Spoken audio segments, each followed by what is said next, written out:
Congratulations, Bayley. You made the cover of Pro Wrestling Unlimited. But you're going to have to share it with Sasha Banks. That's right. You're going to have to share it with the number 5 woman. I don't remember. You're going to have to go through the previous PW top 100 women and things like that. Very interesting. The number 5 spot gets featured with the number 1 spot. Suck on that, San Diego, Bayley. Or San Francisco, or whatever you're from. I don't even know. Anyway, we're going to talk about that. The ratings for AEW and NXT are up. AEW's weird 1-year anniversary show. A little bizarre the other night. I don't know. I don't know what to think about it. I don't know. It's very weird. We're going to talk about that. And then there's other wrestling news and rumors and where things are going and what things have been happening. There's a decent amount of news today. I think you'll like it. We're going to find out. Hit that like button down below. Everybody in the chat, give me that 69 and your best private emoji. And let's start out of nowhere. You guys are going to need a Klonopin tonight. Haha.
I just heard Famous B's smoke detector again. Did you? Yeah. Oh my God, hold on. Let me take care of that. Oh my God, that was hilarious. Just beep. Just beep. Famous B. No, don't do it, man. You'll die. Like, well, we're gonna hear like a and like he falls off a ladder in the background. That's ratings, brother. Yeah, I guess you are correct. Give me that out of nowhere song again. Yeah, there we go. There it is. Thank you. You just set your fire alarm off. His house burns down while we're live, like or carbon monoxide. No detector. Yeah, he just passes out. Yeah, carbon monoxide kills him while we're live. That would really be bad, man. That would be no good. No, we're good now. We're ready to rock, baby. Okay, it's all right. As long as you don't, you know. It's become a meme. People are memeing your face with on Twitter last week. It is pretty good. I'm telling you, it's a good T-shirt. It is pretty awesome. It's catching more fire than anything I've done recently. I mean, I've got things that have caught fire like F. Tommy's Corpse. The Cran was pretty good for a while, but Turkey Club, Wolfpack P, all of it. Wolfpack, yeah. But well, I'm Famous B, baby. All I have to do is breathe on the mic and it's gold, baby. It's funny. No, I get it. Yeah, that makes sense. I get it. But yeah, shout out to everybody. What's up, everybody? How you guys doing? We're going to get into the... you want to do ratings first, or do you want to do this PW Insider or Pro Wrestling Illustrated? I have the ratings pulled up. It's up to you. Let's do ratings first. All right. So, surprisingly enough, things were down quite a bit for NXT. NXT brought in 651,000 viewers, and AEW Dynamite pulled in 826,000 viewers. So, AEW Dynamite beat NXT by almost 200,000 viewers this week. It was at 175,000. Last week, they brought in 753, so that's an increase for them. And the week before, NXT drew 639, so they drew in a little bit more as well. So both shows increased. AEW obviously increased more, but this just shows that AEW is building more of a substantial, solid lead when there's nothing really competitive for them on TV. Today was another day, too, where I had a lot of people saying, like, more than normal, like, that NXT wasn't polling or whatever you want to say. Like, they weren't ranking or whatever, but they did rank with, like, what, 651? Is that what you said? Yep, that's correct, 651. Yeah, so they did rank. When it's low like that, sometimes it takes a while to verify. That's, what I've seen a few times now that this has happened. But, the demo still holds strong for AEW, pulling in a 0.3 in the 18 to 49, and NXT brought in a 0.17, so not great for them. They ranked number 56. Well, they weren't good. I heard that I still haven't seen all NXT, but I mean, it didn't look like they did a great job. I mean, AEW was rough. It really wasn't a good show. It really wasn't. There was nothing strong or that overly interesting with it.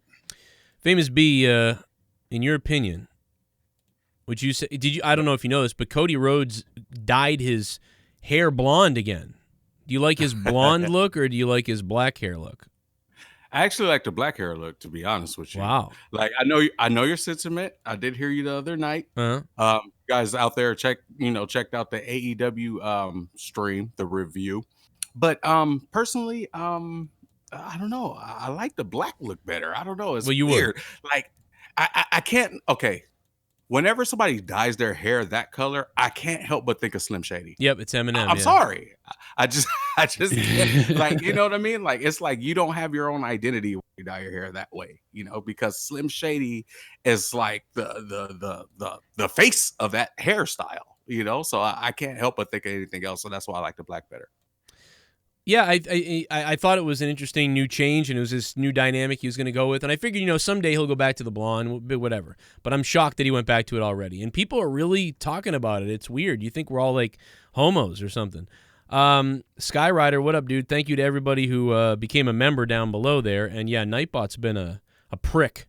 Nightbot is a little bit of a prick, man, but he's doing God's work. I mean, let's give Nightbot a break. Working hard and hardly working. I am messed up right now, I got to admit. Okay, so I normally have two monitors. I have two screens, so I can put all my mixer stuff, functions, weird stuff on the other screen, right? And then I can focus on this screen with changing screens and with information and with the stream and everything. So I've got everything mixed. Well, Leah got a new video card, and it didn't have a display port. It only had HDMI stuff.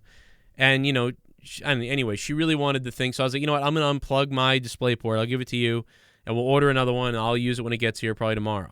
And so I unplugged it, but it's throwing me off because I only have the one screen. So now I'm back to what it's like to be a poor man with one screen. That would drive me nuts too. So I'm like, I keep going to drag things. Like, I'm like, the screen's too full. Oh my God, let me drag something over here. Oh, I can't. The monitor's off. But anyway, you know what I'm talking about if you're into gaming and you work with two monitors. I worked at a company, the company that I worked for before I got laid off a couple years back, as you all know. I worked there for like 4 or 5 years, and I had two displays and a laptop on the left side of me.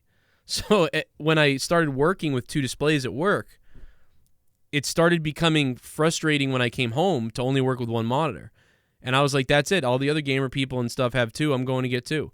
And I went and I got two. And now it's like a part of your body to have two screens. It's just a part of your soul. Like, okay, move here, move it there, go there.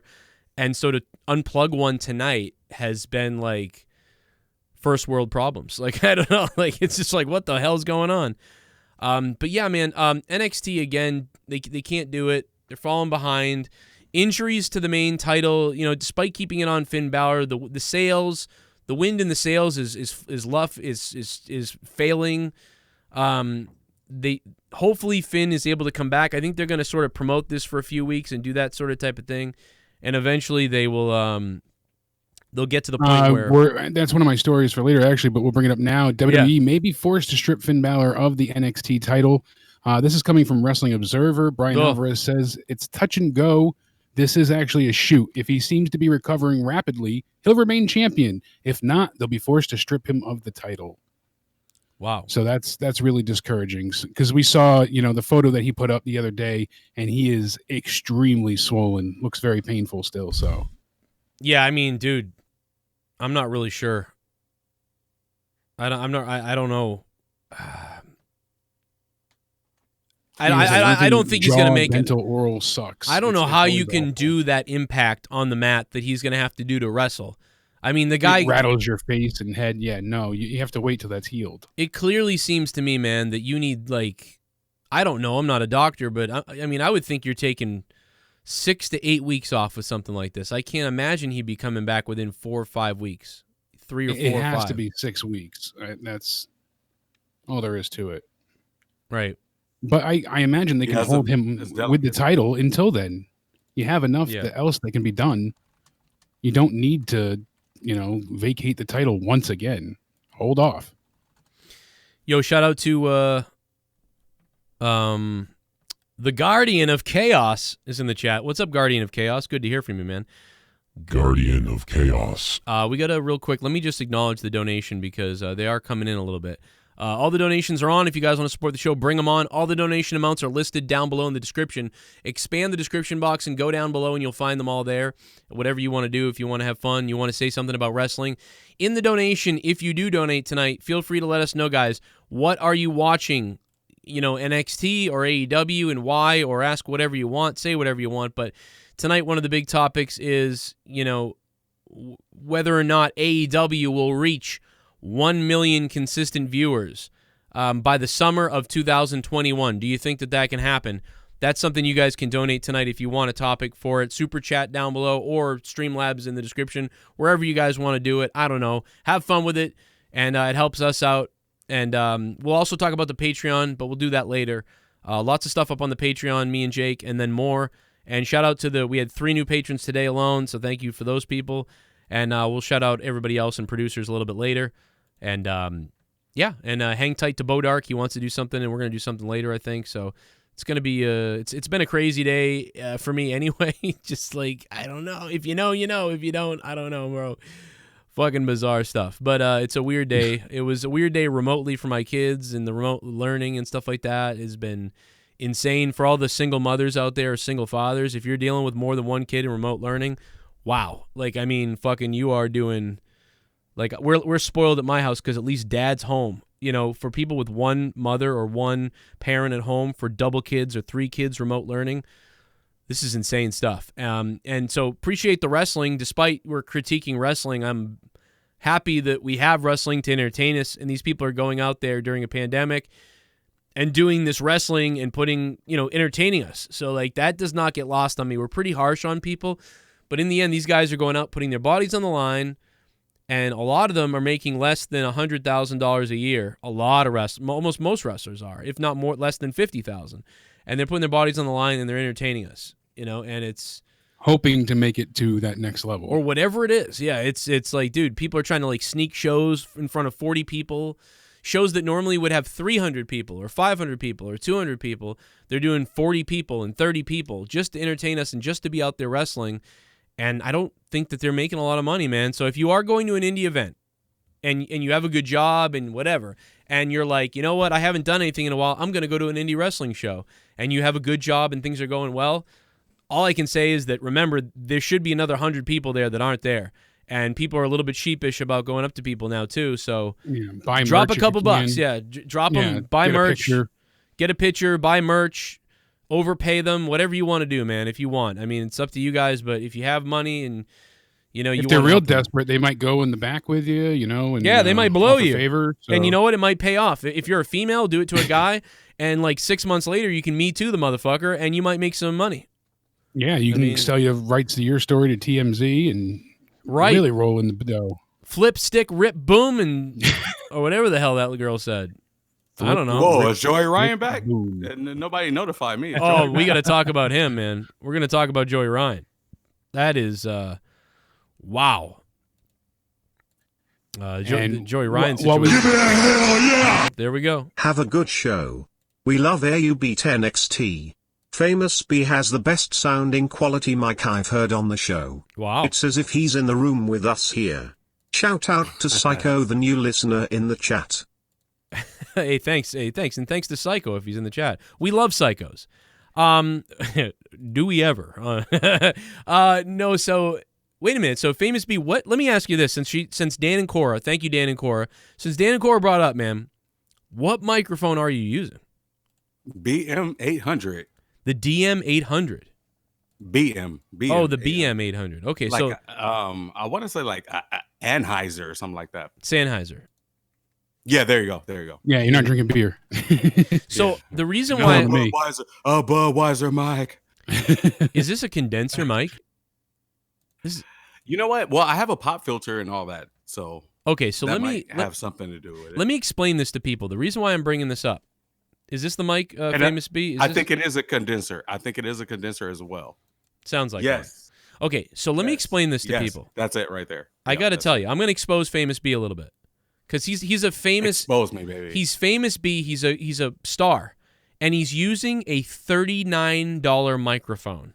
Mm-hmm. And I'm saying this to you right now because some of you guys out there, and I'm only going to spend 2 seconds on this because most of you don't care, but some of you guys out there are like, I want to do podcast stuff and whatever else.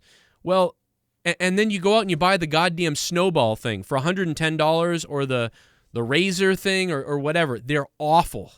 They are awful. If you want to buy something, buy an Audio-Technica 2100. It's $60. But listen to Famous B's microphone. This is a $39 microphone. Now, granted, people's voices sound different on microphones, so maybe your voice won't work well with this mic. But my point in this is about the type of mic I started with when I started my show back in 2012. And I mean, I didn't buy another mic for a little while until I made some money and I saved up at work and I put some money into the show. And the point is, don't go out and spend $200 or $100 on a goddamn Snowball. Yeah, no, certainly. Good Lord, buy something like that. Yeah. You know, absolutely. And what's crazy is mine, like this mic that I have came in a package of like different equipment that I bought all together. It was like a bundle. Yeah. It was like about like 300 and something, but it came with studio monitors. It came with like a MIDI keyboard, this mic, and you know, like a couple other things. You know what I mean? So I bought it like in a bundle or whatever. And the crazy thing is that it's been working out for me great. Dude, like, you use got it to record my music and everything. I see it. I found the exact one you have. It's on Amazon, and dude, it comes with a pop filter, a shock mount, and then it comes with a fucking scissor arm, like everything.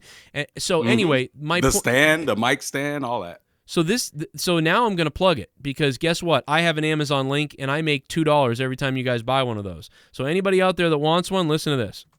Boom, there it is in the chat. Amazon link right there. Boom, that is the link. You click that link, you buy the mic, I get $2 and you get the mic. So anybody out there that wants it, there's the Amazon link. Save it and we'll talk about it later. Anyway, let's go back to another donation real quick because we got a couple coming in here. And I do want to get to them. I eat our own shitty in Philly, we're pretty, yo, this whole city, we're gritty, yo, we might eat our own shitty, yeah, eat our own shitty, in the city of Philly, we eat shitty, we're gritty as can be, we can survive off our motherfucking own feces, in Philly, we're gritty, in Philly, we're gritty, this whole city, we'll eat our own shitty in Philly. That's why our mascot looks like a... I'm only watching AU and NJPW. NXT used to be good, but like when WWE took ECW offline and on a network it's not as good despite Balor going to a similar Prince Devitt character from AU.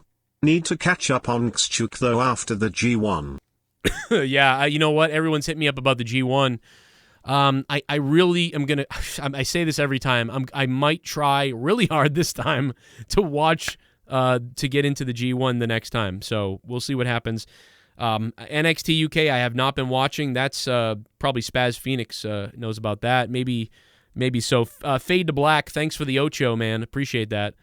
Buenos noches. Famous B, are you in? What do you think you're gonna watch? What are you more likely to watch? NXT UK at all, or the G1, or are you too busy for all of it, or what do you think? Well, I would subscribe to the G1. You know what I mean? Like, yeah, it's been a while though. You know, I'm not gonna lie. It's been a while since I've caught up with both, either the New Japan product or NXT UK, so to speak. But in terms of like what I like and what like invest me in a product, I would say New Japan. And it's been a while since I caught a Wrestle Kingdom. Like, I'm surprised I didn't catch the one from earlier this year, but the last one I caught actually was the one where Jericho debuted, or whatever the case may be. But those always excited me a little bit more than anything else, so to speak. You know what I mean? Yeah, Wrestle Kingdom I usually always catch too, but I am not faithful as I was years and years ago. So right. Well, dude, this was the first year that I didn't cover it, I think, or maybe the second year that I think I covered Jericho and Omega, and that might have been the last year, and that had been 6 years in a row of Wrestle Kingdom. Dude, I was covering Wrestle Kingdom for so long that when I first started covering it, I was meeting JD, or I had met JD a little while during my second Wrestle Kingdom that I was covering, or third one, and I thought he knew about it, and he kind of didn't really know. And I said, "Well, what do you think about Omega doing that?" And he didn't even know who Omega was. Yeah, like that's how long ago. Not throwing shade at him at all. He just wasn't into it. No, I'm just saying that. Right. Well, I kind of am, I guess, by doing that. But I'm just trying to say that that was so long ago that he didn't even know Omega then. Like, that was how long ago it was. And it wasn't until a couple years later that they did the English, because they didn't even have English commentary, I don't think. So yeah, right. For a while. That was before the Wrestle Kingdom English 8 commentary. I think it was Wrestle Kingdom 8 or 9. It was the one before Jericho came, maybe, or a year or two before that. I think it was 2 years before. Other.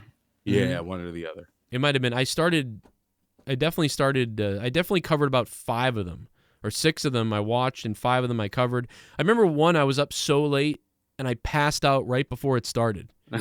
Or I passed out as it ended and then didn't stream. And then I woke up and people were hitting me up please talk about Wrestle Kingdom, and I'm like, fuck, I fell asleep and it's over. And it's daytime. It was 2 p.m. and I was like, oh my God, I missed all of it. And I then I think I called you for an hour straight on a stream or something like that. And one of those times, I was like, I'm trying, chat. I'm waking up. I fell asleep in Gavin's bed. He was at school. I think that's what it was. I woke up because it was my job that day to get him from school. And I woke up and I planned on staying up all night, covering Wrestle Kingdom, then going to get him at school, then coming home and going to bed as Leah got home. And instead, I slept, and then I woke up at right as he was getting out of school. And I was like, oh my God. And I ran down the street to pick him up at school, cockeyed. And I think I was thankful to you, because even though you didn't get me in time for me to review Wrestle Kingdom, you woke me up. You up for him. Yeah, otherwise, dude, my kid would have been at school. I would have been a piece of garbage dad. And for some reason, my phone the alarm never went off. Nothing woke me up at all or something. And I don't know what it was. Yeah, there was you were a brick at that point. That's so frustrating when you set your alarm and you set your alarm, and then you wake up all late and you look at your phone and the piece of shit didn't ring. Yeah, dude, it's always that day where your kid's got stuff to do. It's picture day, or there's one of those. Yeah, it always happens that way. Oh my God, dude, I was furious. Let me see if I can get another dono. Oh, here it comes! Oh no! It's the Soundwave 92! I eat food. I'ma lift this weight. I'ma lift this weight. You're gonna masturbate. I'ma lift this weight full of hate. It's Famous B's girlfriend. Try to ride me, but I'm the size of a goddamn house. Do not take masturbate.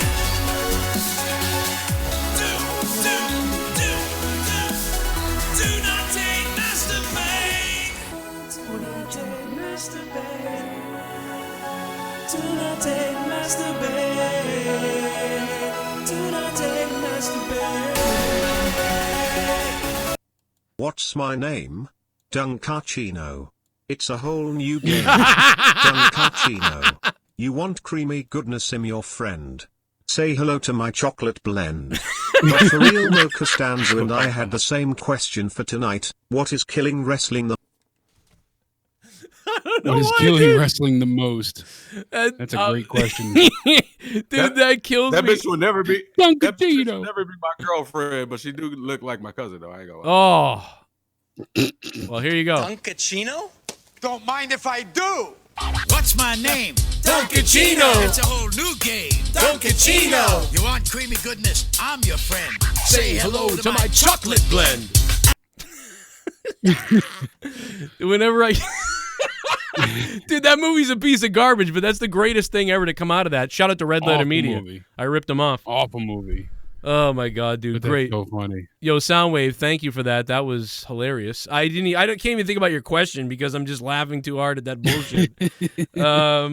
If you didn't listen on Corrupted Nation, I put that in like every, what was it, $31? I don't remember. Anyway, I put that in like every time a joke was finished on Monetize This or Throwdown, and I don't know, it was kind of funny. Funny. Anyway, I'm sorry. What was his question? So we can. What's killing wrestling the most currently? The fans. No, I'm just kidding. You know, the lack of that argument could be made. Yeah, the star in WWE, it's a multiple things. The overall thing is I think it's the lack of like crossover or relatability. There's no star. Right now there is no I mean, I'm serious. There really is no star. Can I chime in real quick, Joe? Yeah, go for it. Yeah. Okay. Now, it's funny because I was just thinking about this like this past week. Now, UFC has me invested in every single fight, whether I know the fighters or not. It takes them 2 minutes to get me invested in the fight. And the reason why is because all it takes is just a quick background story, the fighter, why you're fighting, where you trained, and what your purpose is. And you put that versus the other, opponents, like credentials or whatever. And now I'm invested in the fight. Right. Like, you know what I mean? Like whether I know the fighters or not, it's like, okay, I'm invested. The combustible elements of it is their purpose for wanting to fight. And I think this is where what wrestling can utilize and take some different like little like bits and pieces from like a UFC promo or their angles and kind of incorporate it. I kind of feel like it's in reverse where the writers write stories for the fighters or the wrestlers, I should say, to have matches, and it doesn't correlate with their characters, if that makes sense. Yeah, it's not them that's speaking. You can tell that it's written for them. That's a huge issue. So you're saying like the lack of characters and the over-scripting of the wrestlers. Over-scripting. Yeah, the writers basically writing storylines for these characters that it's not true to the character's sentiment. It's like it's weird because it's like we know who these fighters are already. These wrestlers. We know these wrestlers, and they've been beefing or had a storyline for like 8 months, but we're still not invested yet. UFC, they come and they put a promo on for like 2 minutes and like we're invested. It's like, come on, like it took 2 minutes to get me invested into this guy, but it takes like a year to get somebody on track with like a wrestler's angle, like so it's something like that. It's something along that. I think what we need more realism in wrestling. That's what it is. Yeah, it's hard to I mean, so the one thing about the UFC, right, is that first of all, there's the threat of the idea or whatever that someone's going to get maimed, right? Somebody could get really hurt or like maimed or destroyed or whatever.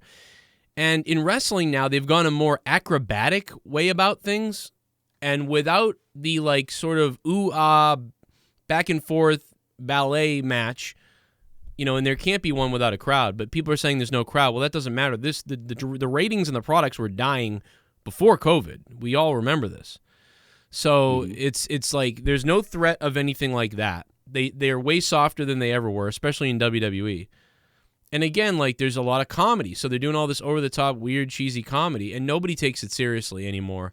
Either side doesn't. Yeah. Yeah, and even if you did some crazy stuff, it wouldn't matter. It still wouldn't cross over because there's a stigma. Literally, the stigma that was here in 1995. I wear a wrestling T-shirt. People would either make fun of me or be like, "Oh, you watch that fake stuff?" That's what they would say in 1995. That's now what they say again. Like, people make fun. Dude, even people who watch wrestling make fun of us and themselves. I've heard people who found me because of this show, and they make fun of all of you and me, and they're wrestling fans. Like, every wrestling fans make fun of each other. Yeah. It's that bad. A general hood of wrestling, but it's honestly, my opinion, if I could pinpoint one thing that is ruining wrestling at this point in time, it'd be Vince. I hate to say it and I hate to admit it, but he has way too much power and control over the WWE, the creative process, who makes it, who doesn't, and it's ruined the product. He's so out of touch with what the fans want and even what the fans need. He used to know what the fans needed before they knew they wanted it. He doesn't have that anymore. And a lot of people try to mimic their companies off of what WWE does, which is inaccurate. Like, you need to go the opposite way. I learned this in LU, in Lucha Underground. We didn't try to mimic what WWE was doing. We went our own direction, and that's why a lot of people loved it. What I loved about Lucha was that you story. You guys gave me the vibe that I don't know if you're sort of like the Saturday morning show, kind of like when Gladiators would be on, or when WWE would be on in the morning with Superstars. I don't know why, but or a late night fun show. I got that vibe from Lucha Underground. Now I know it was more adult than those type of things, but I just got this fun vibe that I was watching a reality sort of Days of Our Lives type of thing, but in a dark, cool way. But it was about wrestling. And so nobody has still done that. Nobody has done that. Some people have captured a little bit of it, like Hardy with the deletion stuff is a little bit like that, and some other people's things, but nobody has captured that feeling that I had. The one thing I can say, the positives and negatives about Lucha Underground to me, and it's not really that big of a deal, but the negative for me in Lucha Underground was I could only watch about 1 to 3 episodes. After about 1 to 3 episodes, I was like, I got to take a break. I'm a little, I don't know why, but I'm getting exhausted. But then when I came back to it, I was always excited for the next episode. And then I would always wear down after 1 or 2 or 3. But I would always watch the whole season, and I'd always be like, man, I love that. I wish this came on after Raw, or not, I really don't actually. But I wish it came on after another wrestling show so I could no matter what the other wrestling show did, I knew that was going to entertain me a little bit. You know what I mean? And just nobody was doing that. And I bought it too. You wonder, are you going to buy this weird sort of storytelling, dark? It was so well told, though, and so interwoven into each facet of this show that it worked. It sucked you in. It was like Mortal Kombat too. It was kind of like the '94 Mortal Kombat vibe too, a little bit. Yeah, because people could die, and but it was dude, crazy. By the way, I don't know if you guys know this, but dude, Rodriguez, that guy fucking does amazing stuff. He fucking produces a show the other day that I saw my kids are watching, and I'm like, this is a crazy show. And it doesn't have a good budget as far as graphics and effects, and I forget the show, and if I remembered, I could tell you. Maybe somebody in the chat has kids will remember what I'm talking about. But I saw it, and I was like, man, this show is pretty goddamn good. What is this? And then at the end of it, it was like Robert Rodriguez and then all the people that I know from TV, and I'm like, oh my God, this guy is like a friggin' hit. Everything he does, usually. Or he produces or puts his hands on is... The only thing I see right off the bat is Spy Kids, but... I think it's Spy Kids.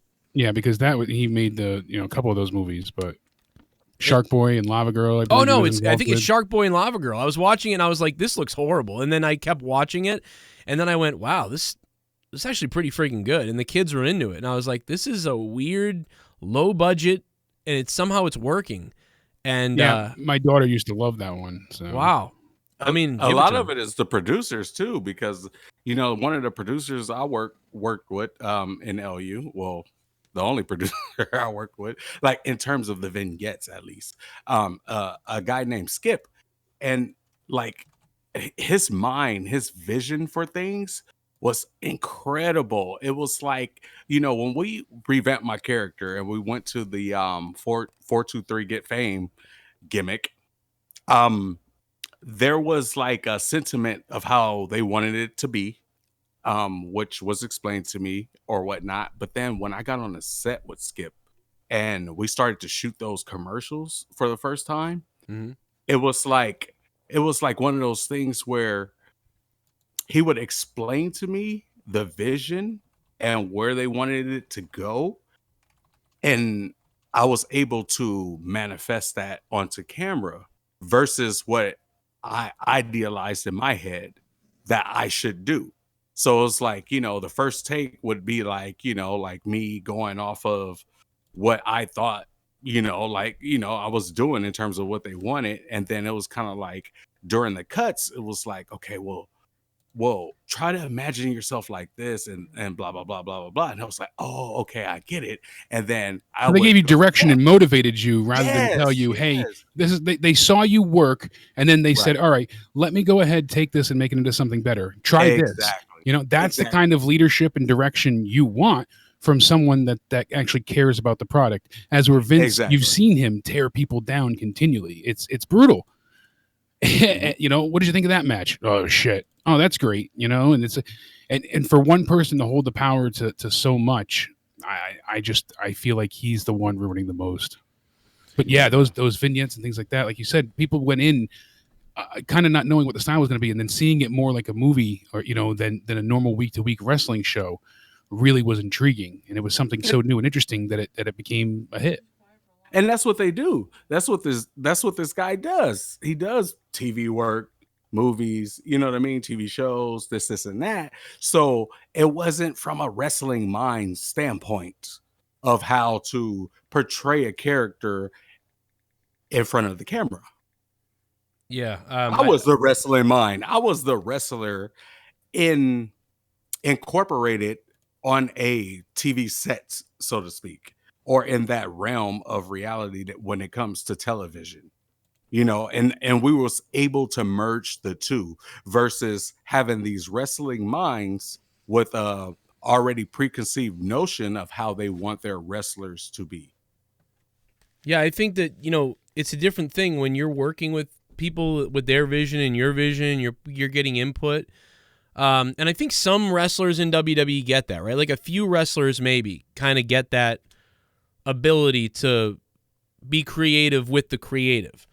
But it feels like more than ever now, it's almost like, nah, you're just a soldier. Shut up. Get over there. Here's the things we're doing. Be quiet, or we'll get, you give us a problem, we'll give you a problem. There's only like a 1 out of 10 chance that you're on the good side, that you can actually voice things and really come up with things. And the minute you start suggesting a few things and they say no, you really got to stop there, because then they start to hate you if you keep suggesting things. Not only that, if you go out there and you just do whatever it is that they're saying and that's it, you're not going to prescribe or perform to the idea if you're not invested in it, and it comes across in front of the camera. Right. It's like Cody when he did Stardust. That was so ridiculous, but he went and said fuck it and did the best Stardust he could, and Vince loved it. And it's like he probably thought, damn, this sucks that it's doing well, because now I'm always going to be Stardust forever. But that's true. I mean, a lot of my best moments was improv. I believe it. Like the get my shoe, and like when we had this angle of Masquerade Sagrada, and I turned heel on him, and I'm just whipping him with the shoe, and I was so into it that I hit him so hard that the shoe bounced up out the ring. It bounced up and flew out the ring, and then I just kind of looked like, what the fuck, where did it go? And then I looked at my valet, beautiful Brenda, and I'm like, go get my shoe, you know what I mean? Because I'm just so into the moment, and they're like, that's money.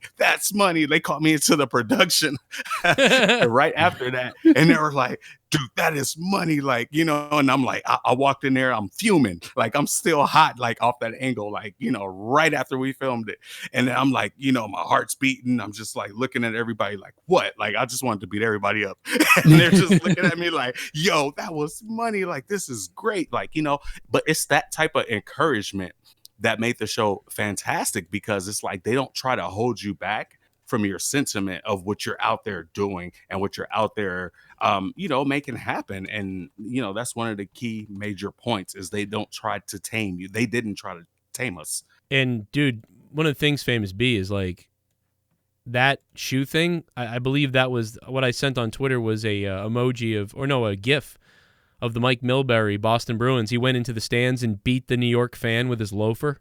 That's exactly. Immediately, I thought of that, man. And the gifts were already there. The gifts are already there about that. Look at this. This Famous B. Remember this? Lucha Underground. This was over a year ago, man. Remember when you were filming there and you were cutting promos for the Monetize This Belt and everything?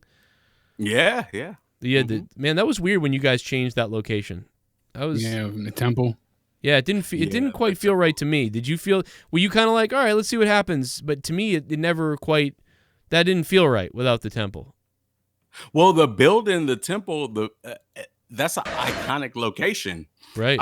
For just filming in Los Angeles completely. I just saw a commercial recently where John Wick was in it, and I'm like, that's the temple. Like, you know what I mean? Like, yeah. I see a lot of different, like commercials, movies. So TV that was shows, a soundstage. That was actually a soundstage place, or the place they use for. It was like a warehouse, an abandoned warehouse, but they use this like constantly for so many different things. Right. So whoever owns it is like making bank on renting it to different filming projects and things. That's pretty crazy. Until the pandemic hit. Oh, you did. I never knew this because, like, me and you have done so many podcasts, but you did one with Solomonster. Yeah, I just saw it rolling through. I think I did a couple. Yeah. Yeah. Okay. Cool. Yeah. I love Solomonster and we're friends and stuff. So like, I don't know. He's a great guy. I love Solomonster. So I didn't know that you guys had done something. I just saw it. Yeah. If you type in Famous B, Solly's number 5 and I'm number 8 or 9 or something like that. Like, man, Famous B's getting us famous. Yeah. Really. See, that's why you got to call him. It's if only he had the.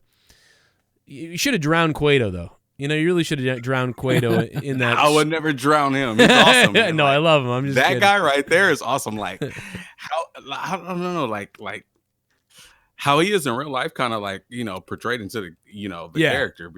It's like he's just so cool. Like he's so fun to hang out with. Like yeah, what I mean? Like man, that guy's a good time. Man, don't go hang out at the bar or whatever, and not expect a good night. Like that dude is incredible. Yeah, really. That guy was the Dave Rose of Lucha Underground. Dave would have loved him. Oh, here we go. We're getting fucked up, bro. Oh yeah. Tonight we're getting fucked up. Tonight we're getting fucked up. Tonight we're getting fucked up. And I get fucked up. So pass me some of that vodka. And pass me some of that ecstasy. And give me some of that pussy. Tonight we're getting fucked up. NXT has been boring AF and Aya has been the shit since the start and keep building up a fan base. Also, let's get fucked up, baby. Much love all. Let's get effed up, Sam. Skyrider with the 33 Larry Bird donation. Sam Skyrider, man, thank you so much, man. He went above and beyond, and he beat up Soundwave 92 for the JCS Digital Championship on Out of Nowhere with Famous B from Lucha Underground. And so much more. Plus, Jake DeMarco's in the house. I'm Joe Cronin. Hit me up on Twitter at JCS Commentary, at Countdown Ended for Jake, and at FamousB23. Michael Jordan from Famous B. And, Larry Bird is all I think about when I think of 33. So that's about it. Larry Bird and Michael Jordan.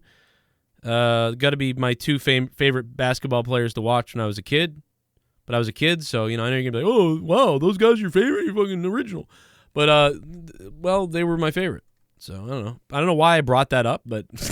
Well, I'm going to bring up finally the PWI for the women's, top 100. And as you mentioned before, Bayley is number 1. Becky Lynch takes number 2 spot. 3 is Asuka. 4 is Charlotte Flair. 5, Sasha Banks. So WWE rounding out the top 5. And as you suspected before, 2018, when Becky Lynch won, she was on the cover by herself. Right. The following year, Ronda Rousey was on the cover by herself, and Bayley had to share it with Sasha Banks. So that is is an interesting point there. I'm sorry, but that's I think it's a little fucked up to me. I'm a little I'm mad for her. Takes number 6. What's my name? Dunkachino. It's a whole new game. Dunkachino. You want creamy goodness? I'm your friend. Say hello to my chocolate blend. I mean, that's what I got to say about that. I mean, listen, it's actually a really cool cover, and I do like the picture is awesome, and it's a cool cover. I think they got a face-off feel to it. Yeah, I really love it for a promo picture and for whatever. But man, I mean, really? Like oh my god. Well, they're trying to sell that WWE claims all top 5 spots this year. Like that's the main draw. Well, because so dude, that's the why women's I think they wanted to include them all on the cover because they do have all 5 of them on the cover. The women suck in every other company, right? I mean, all right, let me rephrase that. The women may not suck. Some of the women are really good, but the way they're booked and how they've been portrayed and the matches I've seen. Yeah, what's been delivered so far. By the way, not Jake, go back to WWE and NXT. If you guys go back to the year 2012, 13, and 14, we used to rant about how good the women were in Impact Wrestling and how good the women were. Kim and right. They had Kong, stars over there. Kong. Yeah, people. Awesome Kong, Gail Kim, and who was the girl that had that great ladder match at Slammiversary 2014? Oh God, she faced Gail Kim. Yeah, I always forget. No, not Madison Rayne, but I mean, the whole division. I mean, just Jesus. And we said, man, why can't WWE do this? Impact Wrestling's women are killing it. The WWE women are terrible. We said this, and it's a complete 180 now. Even the women on the main roster. Terrell? It might have been Terrell. Yeah, somebody like Tyrion Terrell or something like that. Yeah, Taryn. Yeah, Taryn Terrell. Yeah, she was. Yeah, Angelina Love, Madison Rayne. You said. I mean, those girls are great. Those women are great too. But I'm just saying that Taryn Terrell and Angelina Love and but her and Gail Kim, the match started so slow, but they started building and building. And I remember they started to lose the crowd a little bit. The crowd sounded like they were about to go into women's match potty break, and then it started getting so good and better and better. And by the time the crowd was like climaxing, getting to the point of like they're getting raucous, they're starting to get raucous. Unfortunately, the match actually ended, and I thought, oh my God, 2 more minutes or 3 or 4 more minutes would have been amazing. But it ended up being a raucous match. It was, I think it was one of the best matches of the night. Was that the same year that Bully Ray pulled the ring apart and pile drove Sting or somebody on the wood, or was that the year after? I don't remember, but it might have been. I couldn't tell you offhand. I'm so bad at that. Yeah, it might have been the year before that, but either way, that women's match was one of the stealers for me. It stole the show, and I said, "Wow, it's been a while since I've seen the women outdo everybody." Because you raving about it is what made me watch it. So, and then the very next year, or within a few months later, Sasha and Bayley killed it at SummerSlam, or whatever. NXT Takeover Brooklyn. Yeah. So it was like, oh my God, like it's almost like they were watching that and they were like, let's do that. I don't know. Like it was weird. But then WWE's women just started killing it. I think it was more just a natural development for them, honestly. And I've seen most of these women. That's why I have a hard time blaming them. I feel bad when I'm ripping on them because a lot of these women have done great on indie matches, and I've seen them in the indies, and I would assign them too. But for whatever reason, in AEW, it doesn't look right. Famous B, if you didn't see AEW the other night, watch it sometime this week if you didn't see it. And watch, I swear to God, watch the women. Watch Big Swole. Big Swole. She's big terrible. I heard you guys the other night, man, because I didn't catch it, but I was listening to the review, and I'm just like, oh, my God. Like, we want to like her, but she's just not recently given us any we were excited she got hired. I know I was like, and it was like, this is going to be great, and just we have not gotten out of her what usually she delivers. She's number 39 on the list this year too. I can't even believe and that. That's Cedric Alexander's wife, right? Yeah, it is. Yeah. Okay, that's what I thought. Yeah. Other notable names on here: Thunder Rosa takes the 14th spot, so great on her that she went up so high. We love her. Taya Valkyrie's at number 17. Kairi Sane is at number 21. So that was interesting. Wait, what's Taya Valkyrie get? 17th place. Okay, yeah. She's had some really good matches, and then she's had a couple that I kind of went ooh, but she's had a couple that are really good too. And sometimes I don't know what the reason for it is because I've seen all these people have great matches. Sometimes I wonder if either they didn't get enough direction or they got too much direction, or like they just you have bad times, you have bad nights, but a lot of these people, a lot of these women have had great matches. So it's just shocking. Like I saw Big Swole have a really good match one time. I didn't see much about her, but I saw one match, and it was really good. So when she got signed, I was like, hell yeah, this girl's got fire. I love it. And then we saw what we saw the other night, and I went, wow.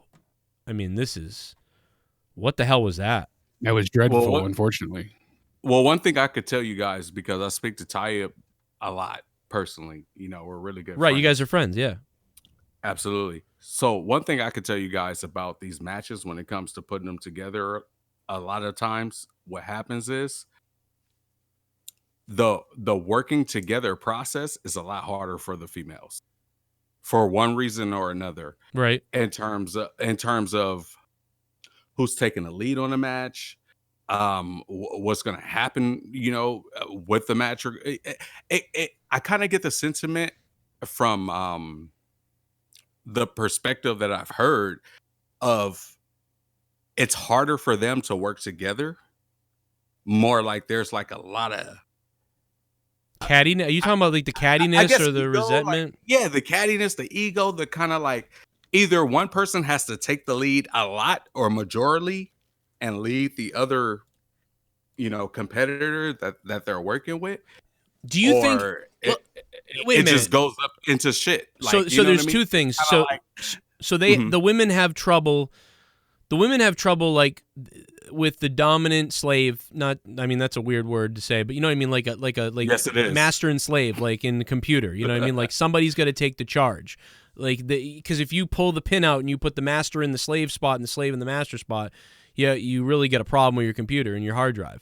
But same thing with wrestling. If someone doesn't take the lead, so they have trouble taking the lead, then they also have little beefs. But here's the other thing: they may also be more on edge than the men because there'll probably be about 7 to 8 men matches, male matches, but there'll only be one female match. So they're still, so they're still treated kind of like a special attraction match in a way.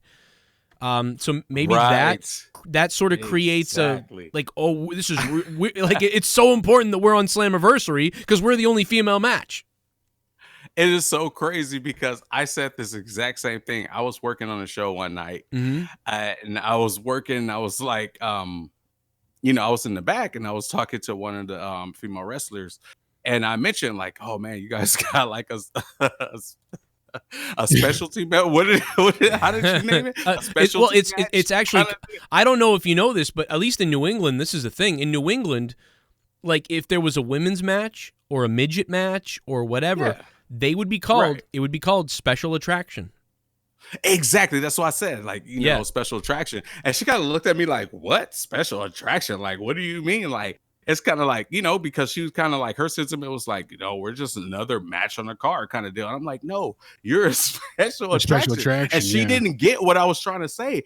And all I'm trying to say is you're the only women's match on the card. So that makes it special. Like, but she got like super offended kind of deal. And I was just like, well, I guess I'll tell another female worker that again kind of deal. Yeah, exactly. Like, it's like they take so much like, I don't know. It's like one of those things where they have to like come with, an extra amount of oomph, like an extra. But here's the thing: I see male them dominant. Like they have to fight for their own spot. But I see them. You hear about Molly Holly having to though. Shave her head at WrestleMania. But they don't fight. That's the problem. Is the matches a lot of times that I get mad at with the women, they're too soft, and I'm like, what are they doing? Or they're like lost, or they're too soft. And I'm like, they don't seem passionate. What are you doing? Like that's famous B. That's the consistent thing I see. When I see a women's match that I don't like, it's usually because they're being soft. And now I start now you're right, a little timid and a little bit unsure of what they're doing. And I'm like, why are they being like that? So I'm wondering, is it something to do? Are they complaining backstage about you hit me too hard? Do they do that more than the guys do? Like, I mean, why are they so worried? No. I think the timidness is just like a hesitance mechanism, should I say? Because when women are timid, it's just because that's like how they are, like in nature kind of deal. Right. Or if they don't trust the other opponent that they're working with kind of deal. So they have a little more hesitance. Like, for example, like I think the guys would go a little bit more harder. Mm-hmm. If they're working with somebody that they are not like usually accustomed to or have worked with before, they'll still go hard in the paint because it's like wrestling's wrestling, you know, it's like that male, you know, dominance kind of comes out to where they still will like bash each other in the head. Whereas women, when they get with another woman and they're having a match and they're not comfortable, their hesitance level like kind of slows down a little bit. Like they're kind of like, you know what I mean? Like, so their rhythm and timing could probably get a little bit thrown off, you know what I mean? But kind of like, because yeah, Big Swole and Sheeta, I don't think we've ever seen them wrestling. They were the ones that really had a rough match the other night.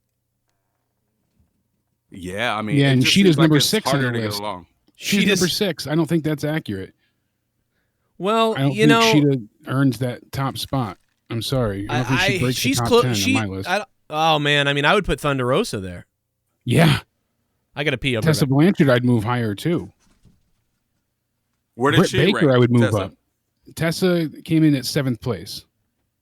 7th, okay. And with her being Impact male champion this year, that was huge. I was just gonna say I understand. I just said in the chat, too, they wanted that story of WWE sweeps top 5. All WWE women, I get that's what they were going for in the magazine, but that's how you know it's BS because they only had that selling point.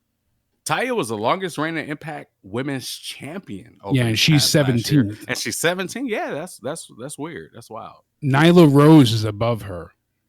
Wow. And Kimberly. Kimberly the Power Ranger. Yeah, not the pink one. I mean, Shayna Baszler, sure, I agree. 13th, that's good. Rhea Ripley at 11. Yeah, Io Shirai at 9. But Riho in 8th place. Sorry, I don't see Riho fitting in there, stealing from Cornette. But I can't give that an okay. Sorry. Yeah. Skimming through the rest, I mean, we see notable names. Lacey Evans at 43. Sue Young at 44. Tony Storm and Dead Ass at 45. Shotzi Blackheart at 46. I would have placed her higher as well.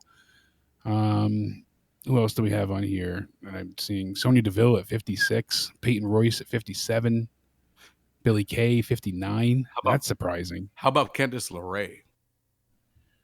Let's see. I believe she was in the 34 for Candice LeRae. Yeah, my former PWG tag team partner, Candice LeRae. Yeah, she deserved to be much higher on this list as well.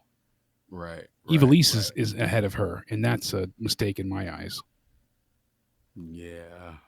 They might go by Ivelisse winning, that women's tournament, but I don't think that, really counts for anything. Sadly, the way they booked the tournament, it was a disaster. Yeah.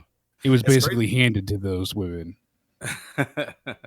See, Bayley number 1, man. Like I remember up and down California working with her way before she went to WWE. She was Portia Perez, and old school. Old school, man. And to see her at number 1, man, that's pretty cool. And it's funny that you guys brought out how she had to share the cover. That's like bromance. What do you call it when it's 2 women? What do you call a bromance when it's 2 women? Scissor sisters. Like that. How about a homance? Homance sounds pretty good. I like that. No, but man, it's crazy, man. Seeing Portia no, it's great on her. And like if you look back at the year she's had, evolution. She earned it. She went from this stale, repetitive, nonsensical face that was going nowhere, and she chopped off her hair. She killed her Bayley buddies and got a whole new attitude and really turned into a pretty incredible heel. And now she's got one of the best stories going on SmackDown. Absolutely. Her and Sasha. And she's had some great matches along the way. Right. Some better than others, but I mean, she's had some pretty impressive showings. I can clearly see why they put her so high on the list. Yeah, I mean, when you look at her reign as like WWE Women's Champion, I mean, like she's just like Punk, like in what was it, 2012, when he had the longest reigning WWE Championship streak kind of deal. Like of the modern he was era. a shoe-in for number 1. Like when you have that type of reign, you're a shoe-in for number 1. Period. Yeah, absolutely, and that helped because she just retained for a whole year at this point now. Mm-hmm. As of this past Friday with this, the season premiere that's coming up now, I believe it'll be a whole year. Yeah, and counting. And counting. Now, we also heard from Paul Heyman, so while we're speaking about the females, that Ronda Rousey's contract may not be up in April. He says that's another funny thing about people who don't discuss their business in public forums, talking about Ronda. Everyone presumes that her contract expires at, WrestleMania 2021. He said, I don't understand why people don't realize that perhaps, just perhaps, her contract has been extended or she has worked out a new deal and it would not benefit either WWE or her to go public with that information. But why wouldn't people understand that it would be kept secret? Well, because usually everything else is public. Exactly. Usually everything else is public. Like, why come out with that statement if there's no inclination? She hasn't been hurt, so to speak. Normally, when somebody gets hurt, then that's like a clear indication of their contract being extended. Yes. But if she just left, and and the audience, the public was told that it's going to be her contract is from point A to point B, then we're still going to assume that her contract is going to run out at point B. Exactly. There has been no inclination of that. So why make that kind of statement? Exactly. No evidence at all. I mean, he might be into some insider info here, but if that's the case, we still have no evidence to back it up. It's his word versus WWE's. And since he was just released as, head of creative on the Raw side, you could easily say WWE would label him as, a bitter employee just saying this. I don't know. It's interesting. I'd like to see her come back and do something, but we hear that, she's been spotted training with Teal Piper, Roddy Piper's daughter. Natalya also teased about training with a mystery person. A lot of people thought it was Rousey. I'd like to see her come back. She was always enjoyable for the time that she was in WWE. I felt like she was there just long enough. She didn't overstay her welcome. She really helped elevate the entire women's division, and she, from WrestleMania to WrestleMania, she served her time well. Well, I look at it like this. After her contract is up, where's she going to go? Like, I think she's done. Is she going to go back to UFC? No, I from what she said on her podcasts and talking, to friends and things like that, she just wanted to be done and kind of have her life on her farm and kind of retire. Yeah. Kind of just. Yeah. Yeah. But okay. But look, be out of the sports world, still have her podcast and things like that. But that's how at least I took it from what she was getting at. Right. But see she wants a family at a certain time, when that time comes. But which is all well, all good and well, but at the same time, she's still young enough to compete in any sport she so choose. Yeah, and she's still got a lot to offer too. And if she was gonna compete, where would that be? It's not gonna be in MMA. It's probably gonna be in wrestling because she has so much leeway to, kind of come and go as she pleases. Yeah. She can work matches at a pace to where she, kind of can control like her body in terms of like her injuries, so to speak. Does that make sense? Makes perfect sense. And like you said, she's 33. She's 33. Same age as I am. Young. That is so young. She's got so much time left to still have a family and be able to come back and do something substantial. Right. But as a woman, she is definitely going to be in wrestling when she feels the need to compete in her work life. So this contract running out at whenever it's supposed to run out kind of deal. Paul Heyman, when he was speaking, was a slight sentiment of truth in terms of she's not going to be gone anywhere after this contract run. And that's my opinion. Yeah. I think you might be right. If anything, she comes back to do a couple things in WWE. Signs then a temporary contract or just a date-by-date appearance thing. I think she'd do that. She'd do the little appearance thing. I think she did it. She had some fun, and then she didn't really have the most funnest time at the end and injuries, and she just loves the farm so much that, relax, enjoy life, and bang her husband like a bunch. That's what they're doing. They're fucking banging. Yeah. Like it's like... What else we got? Oh, a little bit of the bubbly. That's it. Want some bubbly? Look at this stuff. Oh, a little bit of the bubbly. That's it. NXT is like Welsh face. A mangled piece of shit show faggot. You rules the wrestling world. Oh my God. Mike Hamilton. Thanks for the $3, man. Yeah, NXT is a pretty big mess, man. Man, I'll tell you. Man, Welsh is going to come. He's going to find you, bro. He gonna find you You can run, tell that. Mike Amelto, thank you for that donation. He's telling me, man, Welsh is out of his mind. Super Chat Party. Psycho Kaz, $1 coming in with the super chat. Thank you for the super chat party, Psycho Kaz. Much appreciated, brother. You are a beast and a legend, and may your man parts be shiny. Psycho Cat. May your man parts be shiny. Well, unless you're a female, then let your woman parts be glorious. How about that? And so, appreciate it. Love you. Buenas noches. We also, well, I don't know if this really matters, but I don't know. Vince McMahon. This could be BS. You know, Vince is, I guess he's upset again or something like that, or like.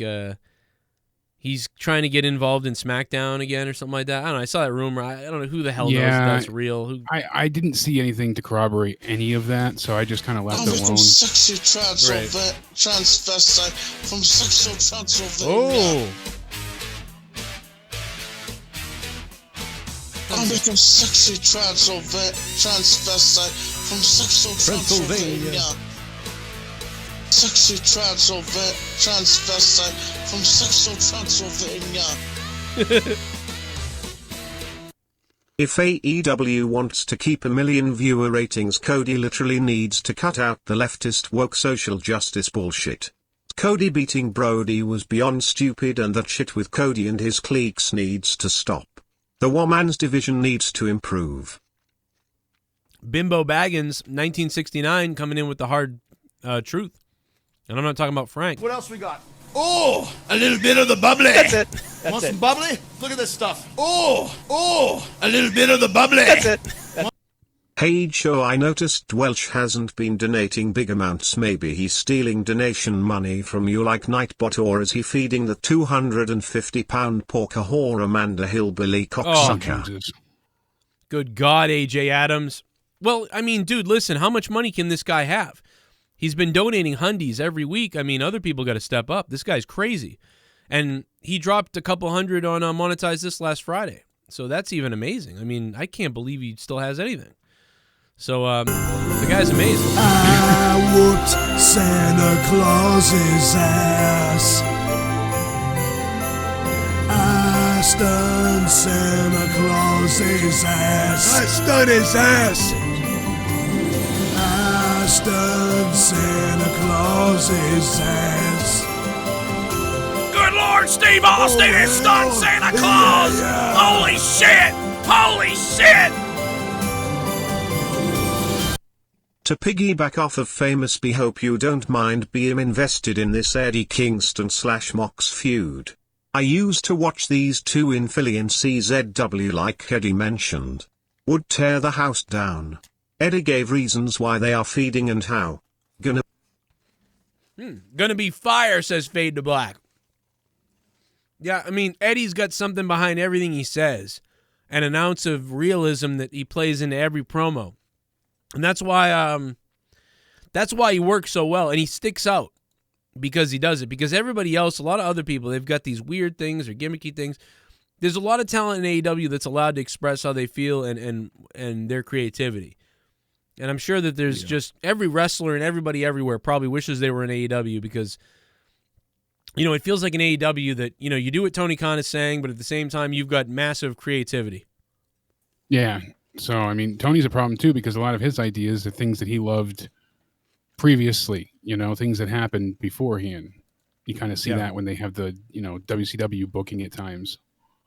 Yeah, a little bit. I'm sure that a lot of it's like, yeah, let's do this. And, you know, think about like, you know, the 1998, you know, this happened. Remember when this happened? Let's redo that. You know, you've seen that quite a few times. And I'm not saying because nothing will be ever truly brand new. You know, wrestling's covered just about everything conceivable in thought and sight. But I mean, you know, there's sometimes where you're like, yeah, no, that's a blatant ripoff. So yeah, well, Eddie Kingston is raw. Like I worked with Eddie Kingston up in New York on a small project called the Urban Wrestling Federation, which was short-lived by Steve O'Neill, was one of the main producers, who was a right-hand man to Paul Heyman during the ECW days, or whatnot, and just like hanging out with those guys or whatever the case may be, like that dude's pretty raw, you know what I mean? So it's kind of like he brings that sentiment of that urban kind of like street kind of thug mentality to the show, and that's one of the things that can relate through the product, you know what I mean? Because it's like he has that grit in him, and it's kind of like that grit versus like the grit that we know of a Moxley. Kind of like penetrates through all the other storylines, because it's like, man, these guys are raw. Like, they're it's going at miles each other above like everything full- else that we're seeing. Exactly. Even if you And think Eddie Kingston is a real one. Eddie Kingston is a real one. I know that, from working with him personally. Even if you think that, like, Moxley's going to win, it's not a whatever. The good thing about Eddie Kingston is he's able to come in and make you believe that he's a threat, or that at least, even if you don't think he's a threat, because you're like, listen, I know that Moxley's winning, but it's the idea that I believe this guy is on the level. That's the thing. Just the idea that you believe the guy is on Moxley's level. Like, that's all you need. All you need to do is believe these two guys this is a big match or a big fight. That's all you got to believe. If you believe that. Plus, hearing how much they want to push them, too, and how much they really like Eddie and everything he's done, they're so impressed with him, and they want to give him the keys of the kingdom, as we've heard. So yeah. And like that's a huge honor. Absolutely. And Eddie Kingston, man, I really love that guy. That guy is great. I absolutely love that he's there. He's so good on the mic, all that stuff. And hey, Famous Pete, by the way, when you did UWF, did you ever work with Slick Wagner Brown? We were around each other. I didn't work with him in a ring particularly, but I was definitely around him. Slick, the SATs, you know what I mean? Brian, you know what I mean? Like, Slick Wagner Brown is like, I love that guy. Like, I love that guy. Brian Bays. Yeah, man. Slick Wagner Brown. He's awesome. Murder One.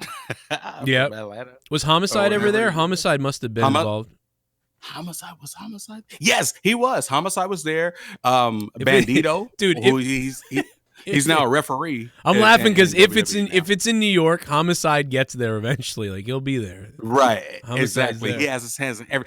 Yes, Homicide was there. Like, man, he is so cool. That dude is so cool, man. Like, he is so cool. He's like super turned up.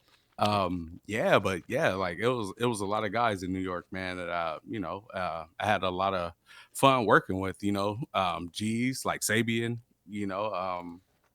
there's a lot of guys, man. Dude, when I met Homicide, actually it was at the same show where Bully Ray almost killed me.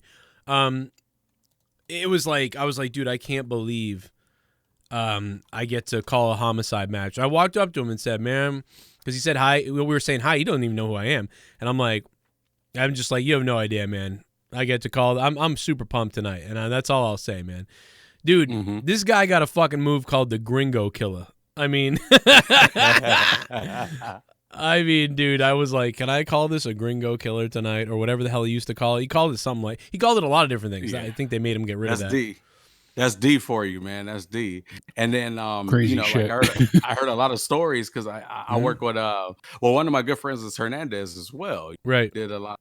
We tag teamed a lot in Mexico. So Hernandez would tell me a lot of stories about homicides. Mm-hmm. Yeah. I was super pumped, man. I loved him, man. He's fucking great. And he told me, he goes on his hand, he was like, he ran off the list. He goes, he's like fucking cop killer, and he was reiterating the moves. He's like, I'm doing it all. I'm doing it all tonight. I'll do it for you. I'll do it for you. Good, great guy.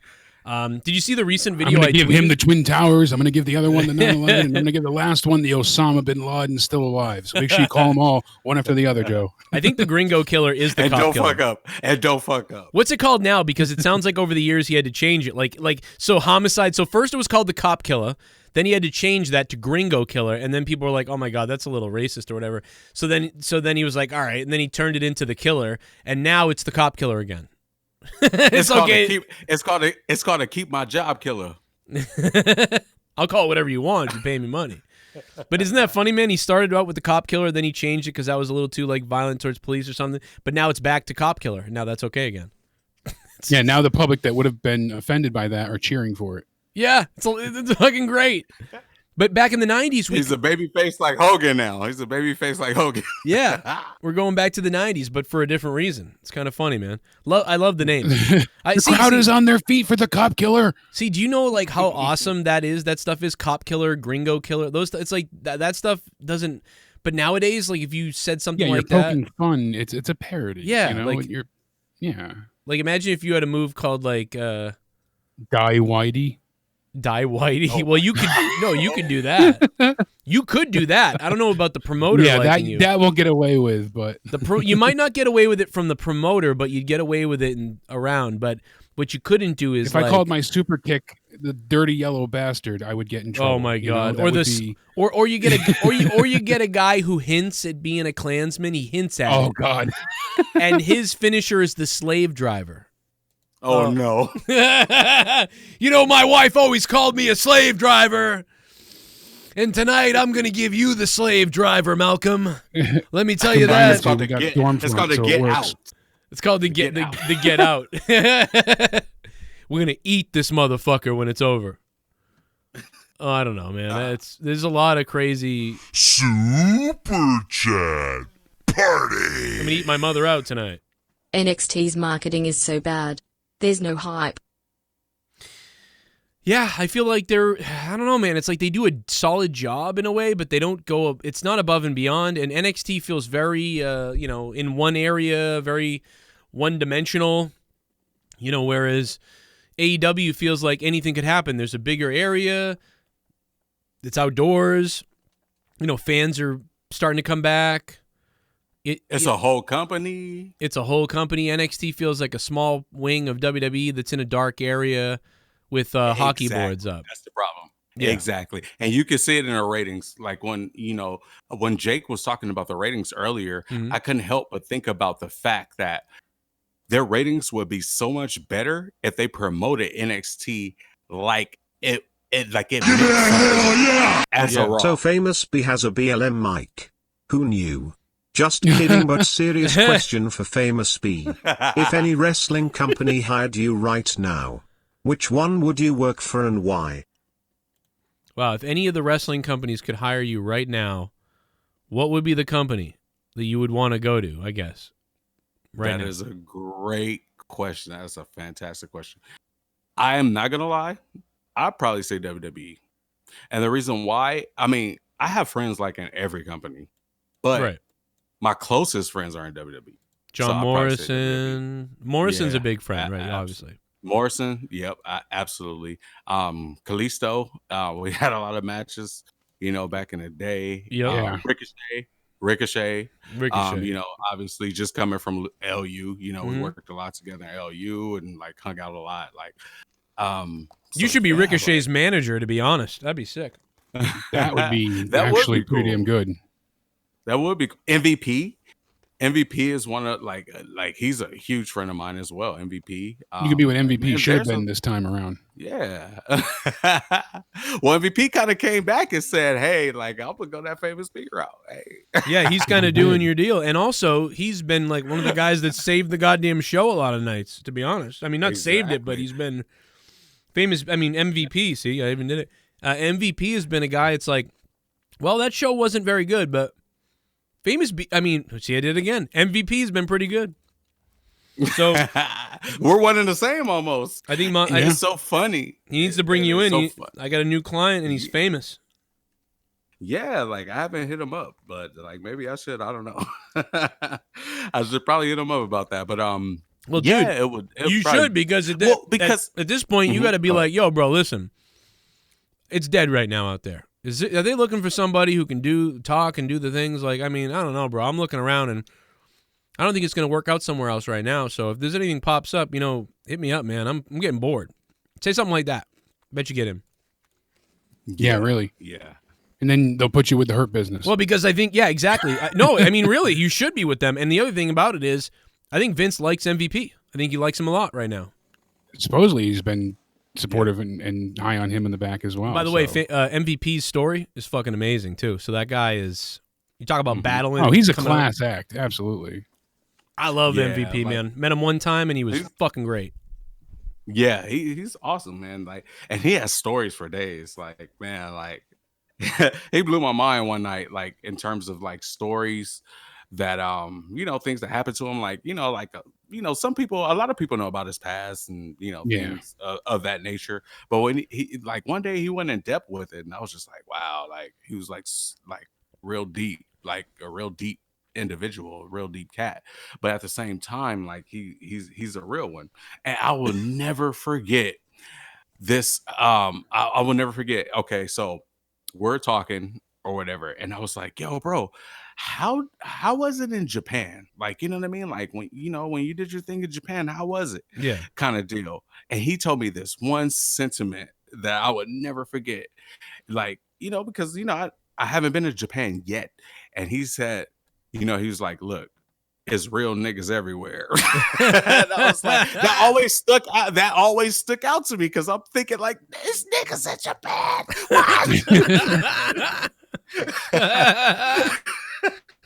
Holy shit. So like I will never forget that. Oh my God. You almost said I will. Just like, I mean, imagine going to jail at 16 for armed robbery, serving half of an 18-year sentence, converting to Islam, changing your name, and then going ahead and being able to become what you are now, getting to wrestling all that time. He did have to eat a few incredible. babies, though. He had to eat a few babies to get out. No, I'm just kidding. I don't know. Wow, I went to do something on my XSplit, and it did that thing where it freezes. So hopefully I'll be able to get out of this screen. But right now my XSplit is jacked up. Let me play another donation, man. Oh, no. Yeah, my XSplit is jacked up. It's weird. Give it a hell yeah! Joe, I don't know if this has been brought up, but are you pissed that TikTok Raza Cholo guy took your cran gimmick with the Fleetwood Mac and all? He stole your cran, man. What are you talking about? Are you serious? What do you mean he The stole guy my that rides, you haven't seen this? There's a guy that rides down the street on a skateboard or whatever, listening to Fleetwood Mac, drinking cranberry juice, and Ocean Spray ended up buying him a car, and he went super viral, got a bunch of stuff out of it. And what? But he's not calling it. He's not calling it the cran, though, right? I don't know if they have any name for it, but I just saw the meme and what? People, yeah, it was super viral over the weekend. What a son of a bitch! What a son of a bitch! Guys just strolling down, singing, lip syncing Fleetwood Mac, drinking cranberry juice. This is preposterous. There's been so many parodies too. I'm surprised you haven't seen it yet. I had no idea. Yeah, I miss things all the time, and people go, "You serious? You didn't see it?" I'm like, I didn't. I don't know. I'm fucking with my kids almost all day. Are you fucking serious? He doesn't say the cran though. As long as he doesn't say the cran. No, he's just singing the thing. I don't think anybody's labeled it the cran yet. Wow, what a son of a bitch. We have the proof here. God damn it that I started that shit. No, I mean, that sounds unrelated. Just a silly thing that happens to be involved with cranberry. You got a truck? All Listen, right. Yeah, I knew he got some type of vehicle, so that's cool. Unless he stirs it with his dick, it ain't the cran. So whatever, I don't give a crap what you did, you viral piece of garbage. And wait a minute, you said Ocean Spray? I don't drink that piss Ocean Spray, by the way. I drink Cape Cod natural cranberry juice and soda, and it's beautiful, and then I mix it, and then I stir it with my dick. Nobody else does that. Nobody else does what I do with the cran.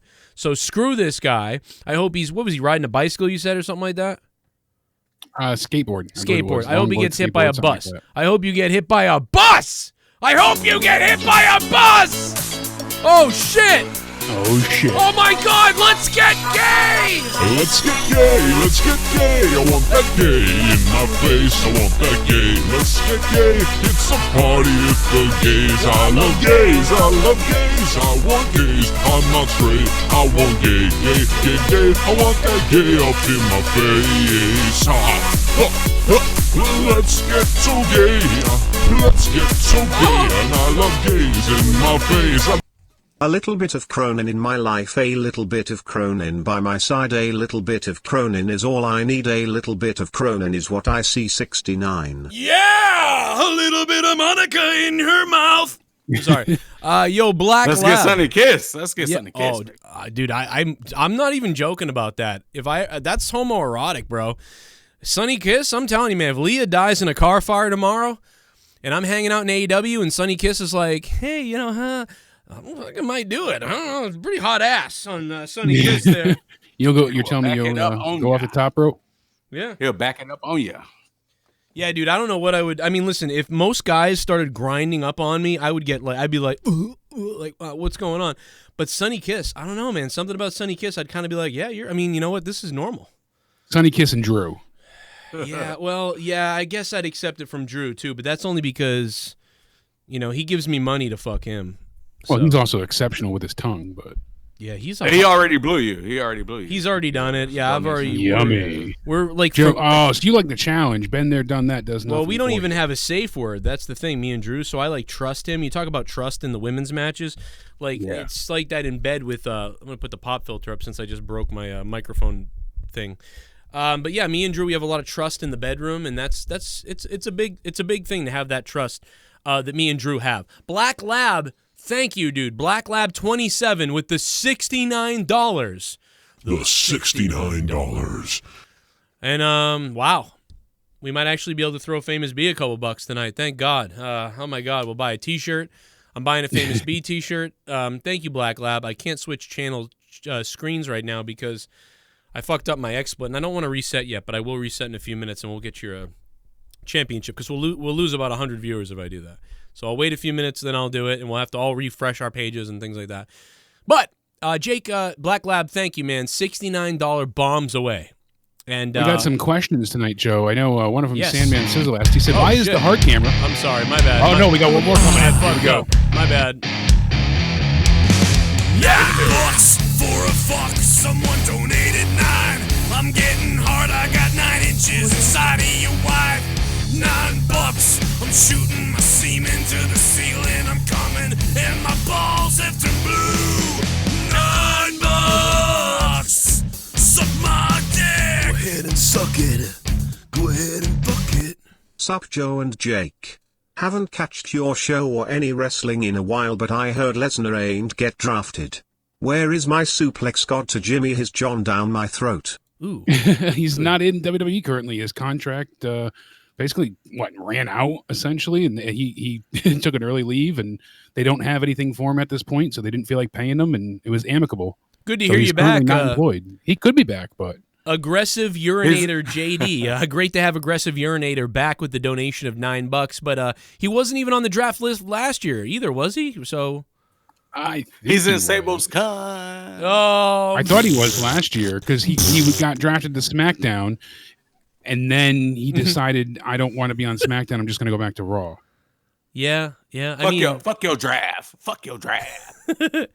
Because he challenged Kofi Kingston at the opening of SmackDown, then just went to Raw with the WWE title. Well, he's trying to drive up the price, like, right? He's trying to be like, yo, AEW, like, let's drive up WWE's price. And it seemed that way, and WWE just had nothing for him at this point, so they didn't want to pay him the extreme amount they were.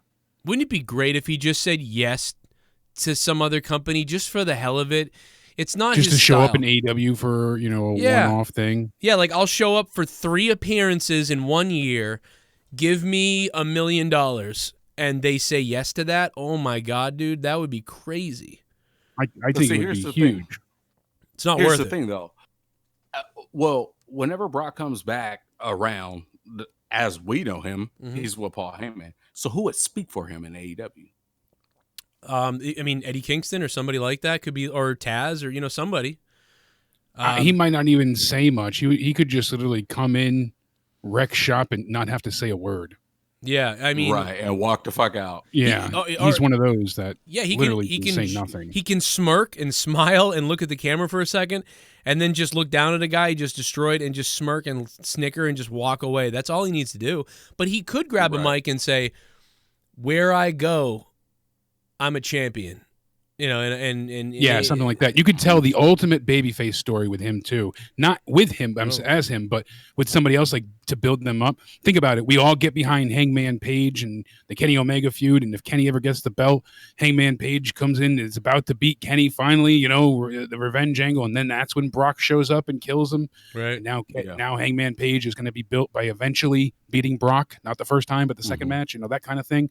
Really build it up. That's how you build somebody, essentially in a very short time. Or if they went the route of who's been texting behind Hangman's phone. Oh yeah, and with then, the BTE stuff. And then at the the end of the day, you see at the end of a show one time, Brock just standing there with a phone. Yeah, see, and it goes off like that. That's all you need, and that sets everything up. I said it the other day to Joe too, because I know he's not always able to catch the BTE stuff. I try to make a habit out of it just so I know what the fans, are up to date with, and it's been very entertaining for the most part. Not every sketch is a winner, but most times the stories they tell on that YouTube show are more entertaining than what we're getting on AEW, and it just baffles me. Yeah, I mean, because I guess, they've got ultimate creative freedom. Yeah. People are out of character, too. Like, the Dark Order being like, you piece of shit idiot. Like, they're doing things that are hilarious, but they're not even in the same characters that they are, really, on Wednesday. Well, they've molded more into the same characters with Brody just beating up the, submissive group and yeah, kind of lean towards that way. So, but yeah, I get your point. It's just, but I wish they could do more of what they do there, the creative style. If you wanted to as I was starting before.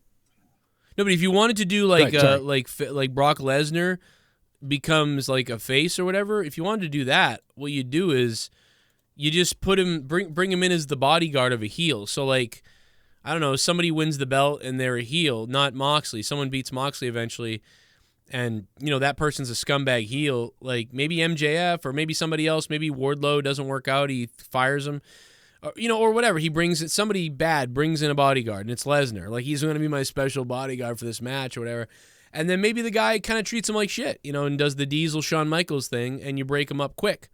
And he steps out of line, or he's with Lesnar for a couple appearances, and then after he wins his big match, the Lesnar helped him win or was there for as his bodyguard, then Lesnar attacks him, and now it's Lesnar versus that guy, and then Lesnar wins the belt or doesn't win, whatever the fuck. But the bottom line is you could spin him face that way, I guess. But there's so. But the point is, there's so much you could do. It would be a booking, fantasy for sure. Oh yeah, then you'd actually have stress over like what to do because there's so much to do. Because there's so much and so many people that could be, benefiting from that type of push. Oh my God, just that there is a level in certain prestige to beating Lesnar. So well, and Lesnar coming in and going after Cena, that was some of the best stuff that I liked when he returned. And he said, he just kicked the crap out of Cena. And then he cut that promo. He cut the promo, not even Heyman. He cut that promo where he was like, you're scared. Cena's scared. He's got piss down his leg. And like all this stuff he was saying was like, holy shit, dude, this is gold. That stuff where he was saying that Cena I still don't know pissed. why he lost that one. Right. I think it was because he was just there to help Cena. Yeah, it was just so weird for him to lose the way he did. Man. And but it did set up a great thing for SummerSlam all those years later. Thinking that it was going to be a close match like last time, and he just wiped the floor with Cena. Mm-hmm. Speaking of Cena, I just saw his new wife earlier today. Just scrolling through like news, like Yahoo News or whatever. And I just saw his new missus. Just scrolling through, and I'm just like, wow. And you whacked off. Like, No. She didn't make me want to beat it. But you can tell Cena definitely has a type. You can see she resembles Nikki to me anyways. Certain facial features. Right. Yeah. But Nikki is hotter though. Like Nikki is hotter. And then because I was reading the story too, and I'm like, wow, okay. So this dude hooked up with her like last year and then married her within like a year and like a half-ish. Yeah, but this chick probably Nikki for 5 or 6. But this chick probably picks up her fucking laundry, and that's all he cares about. So just she follows the house rules. Yeah, famous B. Don't you know? Well, yeah, I know. I get that. She's never broken Rule 37. Damn it. Well, just looking at her, like her nationality and her name, it's like, yeah, she's very obedient. She squeezed the wrong part of the toothpaste. She squeezed from the middle. Well, okay. her name is Shy.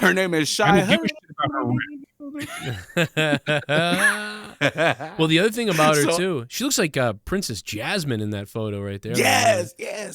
But see, like I was tripping off like the difference of years that he was with Nikki and with her, right?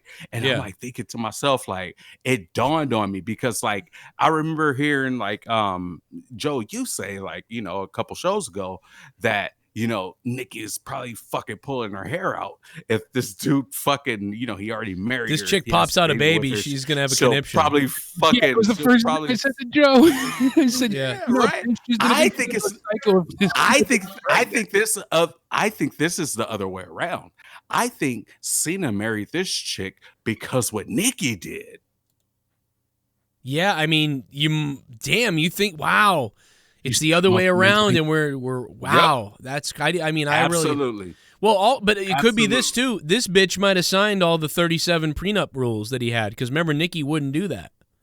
She refused. Well, yeah, but I mean, that it could.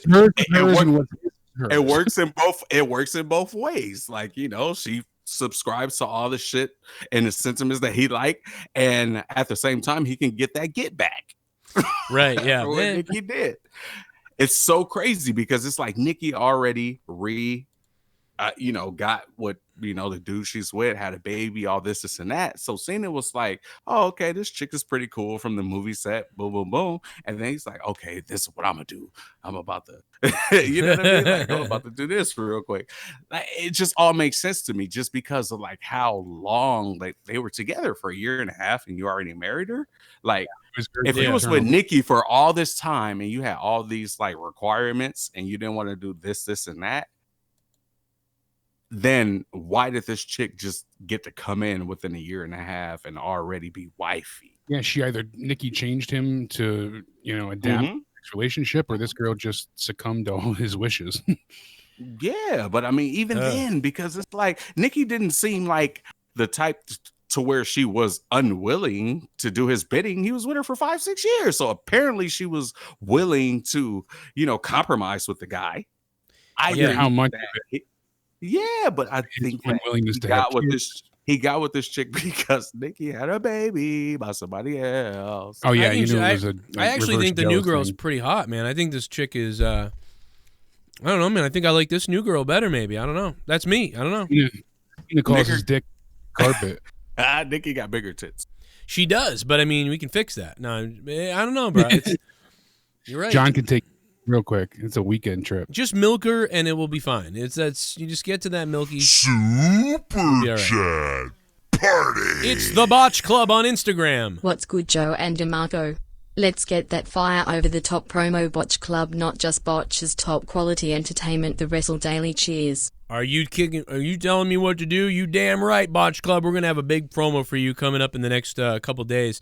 The Botch Club on Instagram. So many wrestlers that are worldwide phenomenons and also known around the world. Millions of Instagram followers, and they subscribe and follow Botch Club, the Wrestle Daily, as well on Instagram. Are you kidding me? On Instagram, millions and thousands of fans. These are wrestlers who follow Botch Club because they think it's so awesome and entertaining that the wrestlers follow them. And I follow them. And that's really all that matters, is that I follow them and I think they're awesome. So what the hell are you doing not following Botch Club on Instagram and the Wrestle Daily? What are you doing? Oh, shit! Oh, no! Oh, no. Every time he lies, something inside dies. Everything he said, it's always all lies. Everything he says, it's always all lies. It's Tommy!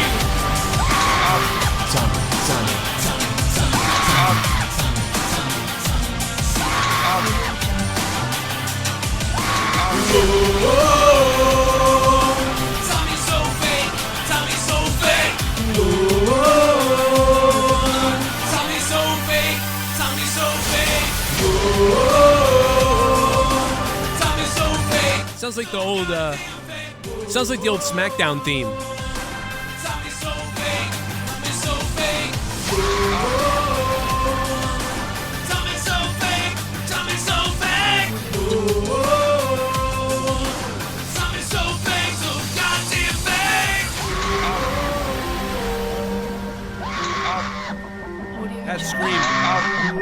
That scream is amazing. What do you think about Bully Ray always bringing up his aces and eights stable from TNA days on comparisons to every stable in WWE and AEW? How obsessed is that guy with himself? He always thinks he has the best ideas in the world 'cause they come from him. Well, Bully Ray is a bit of a psycho. I can attest to that. But his ego knows no bounds. to defend Bully Ray, I mean, I'd have one too. But to defend Bully Ray, and thank you, Sam Skyrider, for dropping $80. $80 bomb, bro. And he just passed everybody else with that $80 bomb. He's going to take the championship, it looks like. But that being said, dude, I think that Bully Ray is, he uses it as a comparison. What else does he really have to compare to? Other than a stable in a group like that. That's his number one comparison. It's a baseline. So bingo. Yeah, I don't mind him comparing it because it makes sense. Well, this is what I know. Let's compare it. So I don't get that bothered by that. I think that, I think all people and wrestlers and entertainers and podcasters and wrestlers, we're all going to have egos. Some of it's made up. Some of it's real. You're going to get your own shine over all the time, and it's nothing bad. You know what I mean? And so I hate to... Fans get upset, though. Yeah. When they go ahead. He constantly comes from his perspective. But it's specific to him because he's always used to being lumped up and grouped up with Devon and the Dudley Boys and the 3D and all this and that. That was the one thing that where he, as a solo act, that they gave him the keys to the city for. So, of course, he's always going to mention it. Yeah, I agree. Top breath. Unless you showed me an example where he's like ridiculous or maybe like more examples of it, then maybe I'd be like, yeah, this guy's nuts or what is he doing? Come on. But no, other than that, I don't have a problem with that. And I got to be honest, I don't really listen to Bully Ray a lot, so I don't know exactly what you're saying. If I was somebody who listened to, was it Busted Open? Is that what he does? He does Busted Open, right? So if he does that. So, yeah. Yeah, then I can see, maybe if I listen to that more. I mean, once in a while I catch it, but, if I was a regular listener, maybe I'd be annoyed, like you're saying or whatever. But as far as I go, I haven't heard. Give me a hell yeah! Thank you, Sam Scott. Hey Jake, did you check your DM from me on AU/NJPW stuff? Especially with Suzuki going to bat for him on Twitter. Whoa, what's up with that? AEW, New Japan, Suzuki going to bat for him on Twitter? Yeah, I got it here. I didn't get a chance to read it. Wait, who's he going to bat for? Black, thank you, ma'am. I don't know. I didn't get to look into it yet. Oh, okay. Yeah, look it up. I don't know what he's talking. I hear Suzuki's name, but I don't know. Who's he going to bat for? I don't know about that. I don't know about that. I want to know.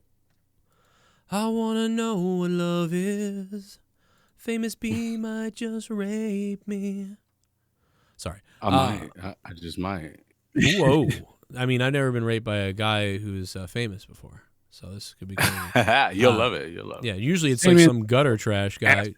Before, and I figured Famous B is the perfect man to answer. Obviously, we know the answer, but why is the hard camera the hard camera? Why is it called that?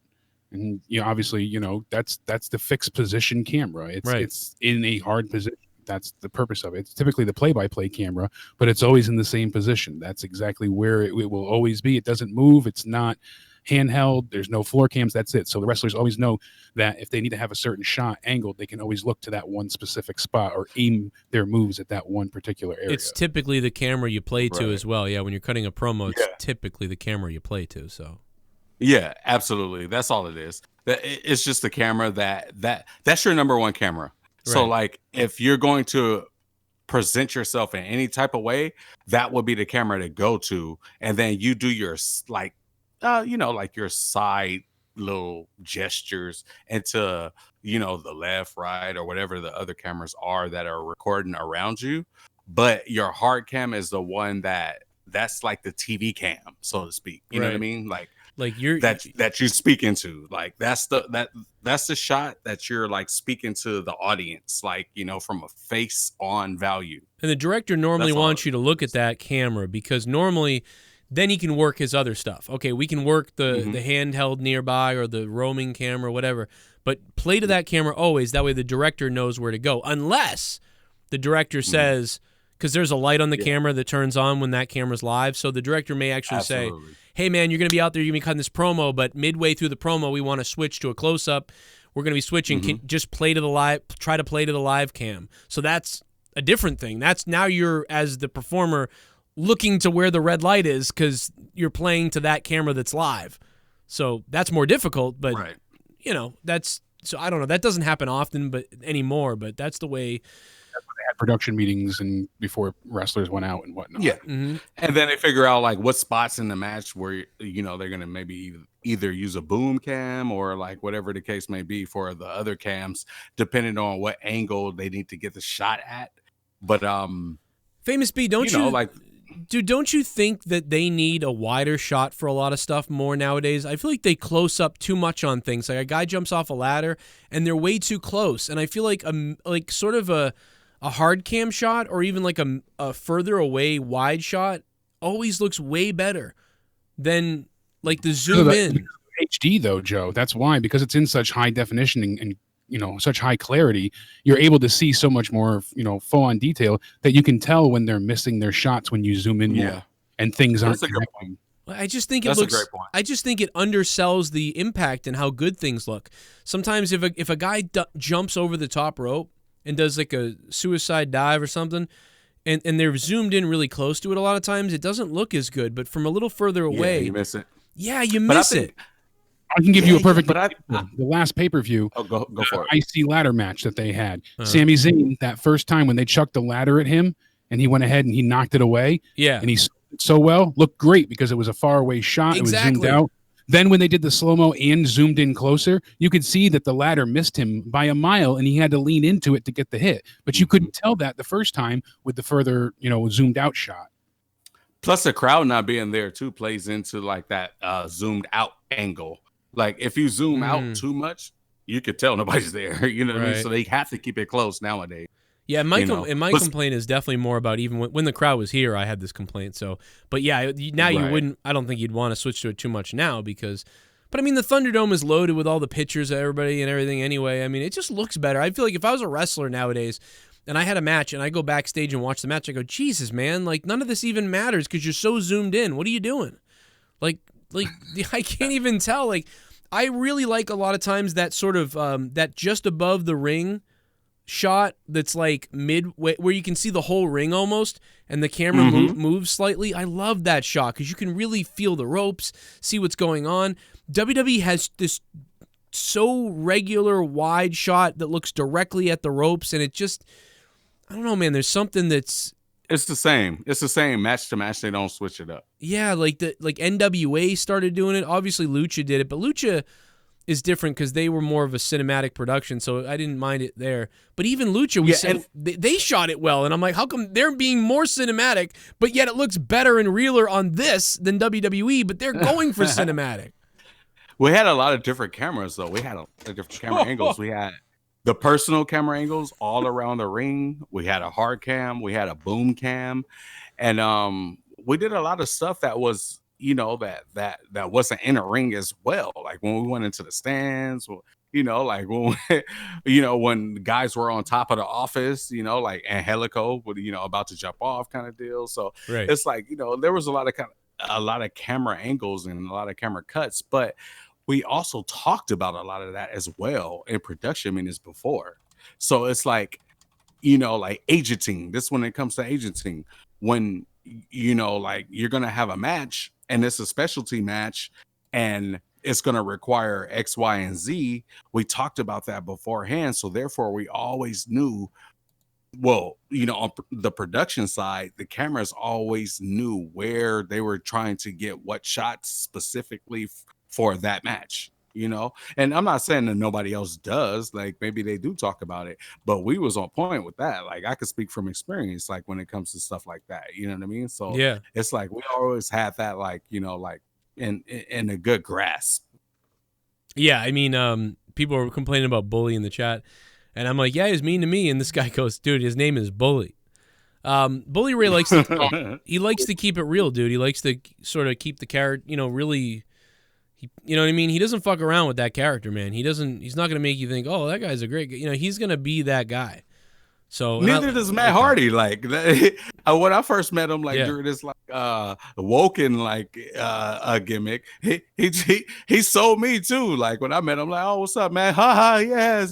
Yeah, dude. Oh, man. Like, what the fuck? It kind of, dude, like, bro, I'm a worker. Like, you can cut this shit out right now. Dude, it kind of broke my heart. It broke my heart, dude, because I was being a mark. I mean, I was commentating his match, right, when we met him. And when I first met Matt, after, he had been involved with me on Twitter and stuff and everything else, and he was so cool, man, because he was really curious about what I thought. That's what I'll never forget that about Matt Hardy. And the thing about it is he was doing that to everyone, dude. Yes, oh, yes. And he came out, and then somebody was like, hey, Matt, dude, great to see you, man. And he goes, yes, wonderful to see you. And then, we get to the back, in the back room, and he's still muttering the, and then, but, dude, he turns to me, though, and then he goes, so, Joe, what did you think about what we did last week? And I was like, oh, my God, dude.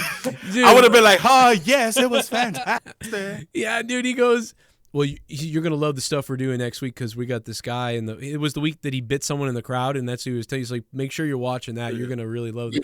And I was I was kind of like, oh, fuck, because I was thinking of it more as a fan. Like, this is great. This guy's he's in character. And then when he broke character, I was like, oh no, fuck it. Go back to be Matt. You see what I did last week to one of the people in the crowd. He wasn't doing that. He was talking to me.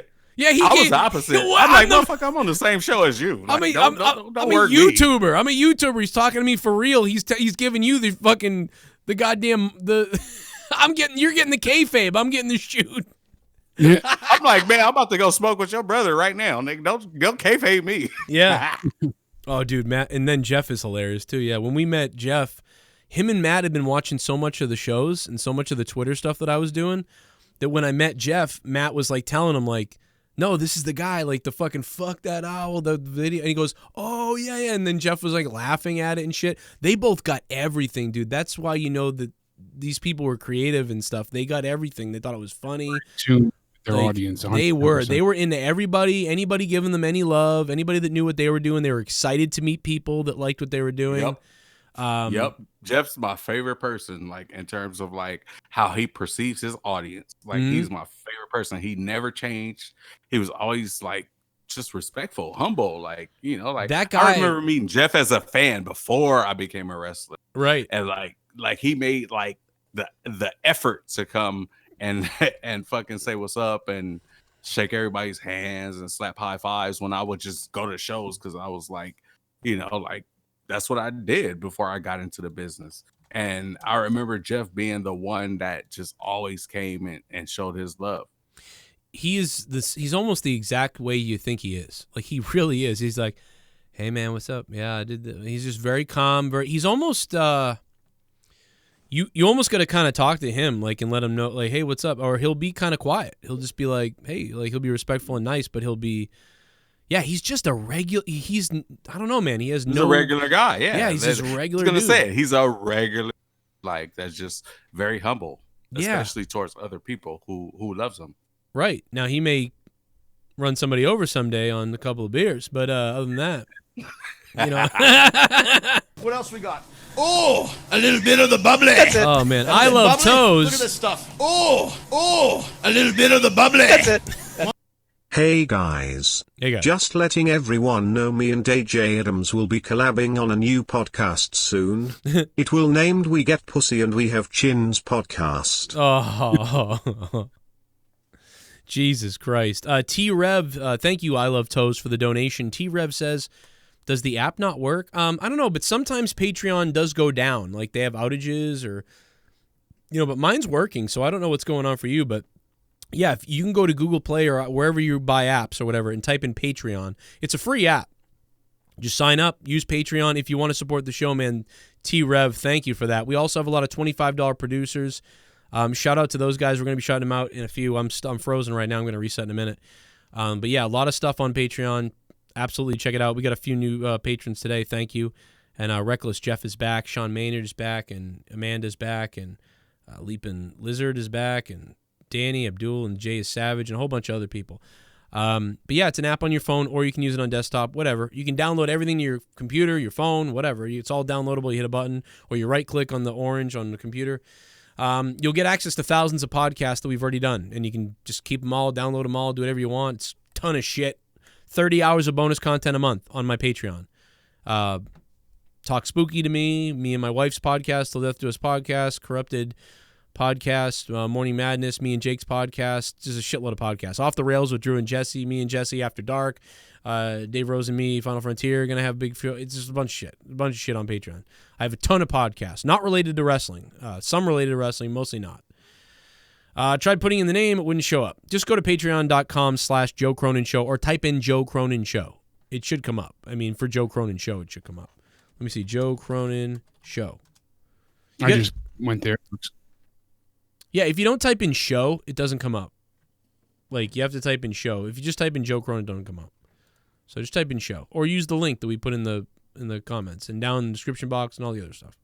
Thank you to I Love Toes. Jake, you got anything else, man, that I missed out on here? Sonya Deville, her stalker, continues to be a terrible, terrible person by going ahead and changing his address to hers. He somehow, before he got arrested, changed his address to her place of residence.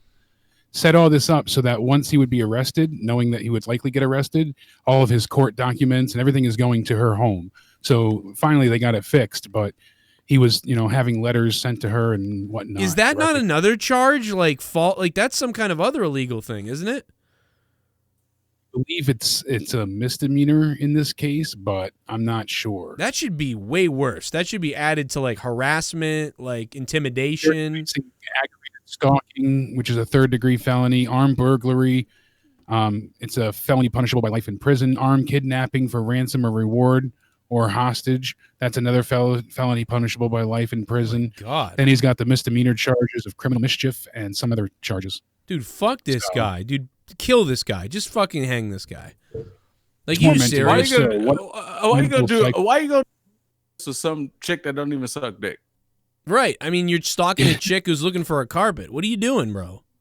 The fuck you doing? In other news, we heard a while ago Chris Jericho say that when the Eric Bischoff surprise was ruined for Dynamite, Jericho said it was an NXT reject who leaked the news. Yep. We'll come to find out it's being reported that that's Tino Sabatelli who did it. Tino Sabatelli. From NXT. Well, formerly from NXT, and he's been, released in April. And apparently he was at AEW and then released Super Chat Party. I'm not familiar with him. Can we get Joe Cronin meme on Botch Club to 10,000 plus views? Oh. Almost there. Damn, which one, man? We got to get that going. We got to get Joe Cronin the meme up all the way up. Like, we got to get me to go viral on Botch Club. We got to get me to go, dude, get me to go viral on Botch Club because all these wrestlers and wrestling companies are following them. So they're going to see that and they're going to be like, dude, who is this guy, this fucking guy? And they're going to be like, Joe Cronin. They're going to call me and they're going to have me swallow some kind of load on AEW. Now, I don't know where the meme is. It's further back somewhere probably, but keep coming up with weird things of me and memeing me, Botch Club. I don't know where it is though. I'm trying to find it. Oh, the one where it's the one where I get hit in the balls. He actually was at NXT this week. Oh, really? It's the one where I get hit in the balls. Yeah, it's killing That's great. Oh, great stuff. That's funny. It's at 7,000 views, 7,400 views. Yeah, go watch that. I punch a punching bag and then it comes back and hits me in the balls. And I'm wearing an AEW shirt, so I'm a winner there. I see Lewis Money and a whole bunch of people. David and Jay Coleman. I love Jay Coleman, man. That's our we got Trey Love, man. He's the guy who's always a big Trump supporter. N-words for Trump, he says. Some news for SmackDown tomorrow. Roman Reigns is supposedly going to have a 20-plus minute match possibly with Braun Strowman. That's what's being rumored at this point in time, so that could be interesting. Daniel Bryan is also making his return to the Blue Brand this week. He'll be in action. Whoa. We're also going to see, get ready for this, groundbreaking match. We're going to see the Street Profits defend their SmackDown tag team titles that they were handed against Dolph Ziggler and Robert Roode, because we've never seen that before. Jesus. Oh, my God, dude. I'm already bored. We've had this match how many times on Raw? Here we go again. We just saw it the past Raw in a 6-man tag. Why? Is that? I wouldn't be surprised if they lose. I wouldn't be surprised. Yeah, really. Oh, wow. Just to change the belts. Oh. Yep. And just to do something that's like, oh, wow, like here's the shocker on the season premiere. Yeah. Well, but, man, that'd be weird, too. You bring the Street Profits over and the first thing they lose. I don't think that's happening. I think Street Profits are going to win, but That's just a match made to establish the Street Profits on SmackDown. Like, look at these guys; they're winners. But you never know with their tag team ideas. There's Fox, only tag teams in total on both brands at this point. Fox likes the whites better. Like, let's make. I don't know, but we'll see if the Suns return. I almost threw up on myself when they passed the fucking belts back and forth to each other the other day. What do you think about that, Famous B? Being like, oh, let's just switch the belts. Like, we'll just flip flopping like the community. Oh my God.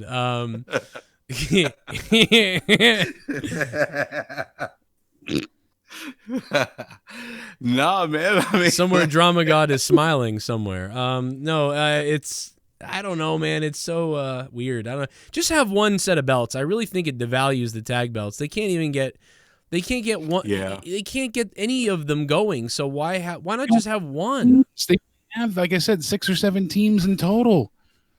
That's not enough. It's the same shit to me. So it's like, just put it together. It's the same shit to me. Like, like you can't have 2 distinct tag teams for each brand as champions when you only give the time of day to like 1 or 2 prominent tag teams. It don't make sense. That's why they should have unified the belts when all this happened. When they said, instead of changing, Raw to SmackDown and vice versa, they should have said, hey, you know what? We're going to make it so there's one belt. You 2 are going to face off at Hell in a Cell for the unified tag team titles. And then the tag champions can go from show to show, just like they used to. Yeah. Just like the women. Yeah, I don't know. The women can do it. They're a special attraction anyway, right? So come on. But it's like, what's the point if everybody's coming out of these shows? Like, they wrestle in the same building. It's like, dude, just merge the shit already because it don't make sense. Really? Yeah, I mean, the idea of the competition thing is just, it just doesn't, it never worked to me. It never did. Competing with each other never worked. That's because everybody has to book and work to Vince's liking. It's the same person's liking that you have to work towards, right? Whether you're over or not. So therefore, if it was a true distinction, then that would be different. Because let's say Heyman was on, in charge of one group, and you have to work to his distinction, and somebody else, like any fucking random name, was on another program, then that would be true competition because their ideas are different. So you can see the differentiation in between the 2 shows. Yeah, what and else we got? oh shit, a little bit of the bubbly. Thanks to Black Lab for the 69, by the way, earlier. A little bit of the bubbly. That's it. Bubbly. What tier on Patreon do I need to download the Krantz song? 200.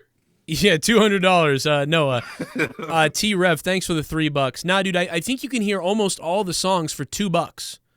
So if you want to download all the songs, I think it's $2, and you can get every song ever that I've ever done or that we ever put on there, and there's even a Dropbox with more. So it's something like 100 songs overall. So yeah, $2 at least will get you, I think, everything, I believe, as far as songs go, and then it will get you Corrupted and a couple other things. So, but $5 is what I recommend. And people that are in the $10 spot, make sure I fix you on Discord. I think DanH&Cora hit me up and said they're not in gold. I need to get you guys in gold in the VIP gold, whatever, the medallion, so you guys can do all the bonus stuff and so that you can look cool, flashy in the Discord. And as far as everything else goes, shit, I don't know. $25 producers, that's the next level you can go to if you want to go to that. Yeah, but I think anything else, Jake? I think we kind of we had a kind of a not the best episode of AEW the other night. We talked about that already. Hopefully next week they rebound. Excuse me, AEW wasn't that great. NXT wasn't that great. The only other fun story that I had was Bret Hart said Jake Roberts sabotaged the Undertaker's WrestleMania 8 match. What? And Bret's convinced that Jake Roberts was one of those guys that never passed the torch to anybody. He never made anybody but himself. That match was great. Well, apparently he's agitated and frustrated here because he made the Undertaker win via countout. He said WrestleMania 8 in Indianapolis, Jake then called something on an audible at the end of the match and had Undertaker do his finish on the floor. Undertaker didn't know what to do. He's still kind of green in those days, and he was trusting Jake. And Jake ended getting counting out on the floor, so he wouldn't actually have to go in the ring and put him over. And then he was fired. Wow, I didn't know that. Did you? I had no idea. But yeah, that's crazy. I didn't know that either. I mean, I'll be honest. It actually kind of played to the Undertaker in a way to me, because I don't know if anybody remembers, but the commentary on that match is phenomenal. If you didn't hear it, go back and listen. It's like 8-minute match, and the commentary is phenomenal from Bobby the Brain and Gorilla. It's so good. And they're building up like, this guy's scary and inhuman, and oh my God, he's crazy. And you know he's got this tombstone thing. And then the fucking guy tombstones Jake on his head on the outside of the ring. And so it's just like, holy shit. So he hits him with the finisher, and it's so devastating that Jake can't get back in the ring, and the Undertaker wins. So like, to me, yeah, like it kind of worked to me. Like, so it's like, wow. I mean, dude, and by the way, if anybody's bored tonight, put on WrestleMania 8, because it's one of the best WrestleManias anyway. But put on WrestleMania 8 and just watch Jake Roberts versus The Undertaker. I think it's great. Yeah, and this is from Art.com, his full episodes of Confessions of a Hitman on there. So. Wow. I'm telling you, man, that match is fucking... Listen to the commentary. It's coming from his mouth. Listen to this commentary.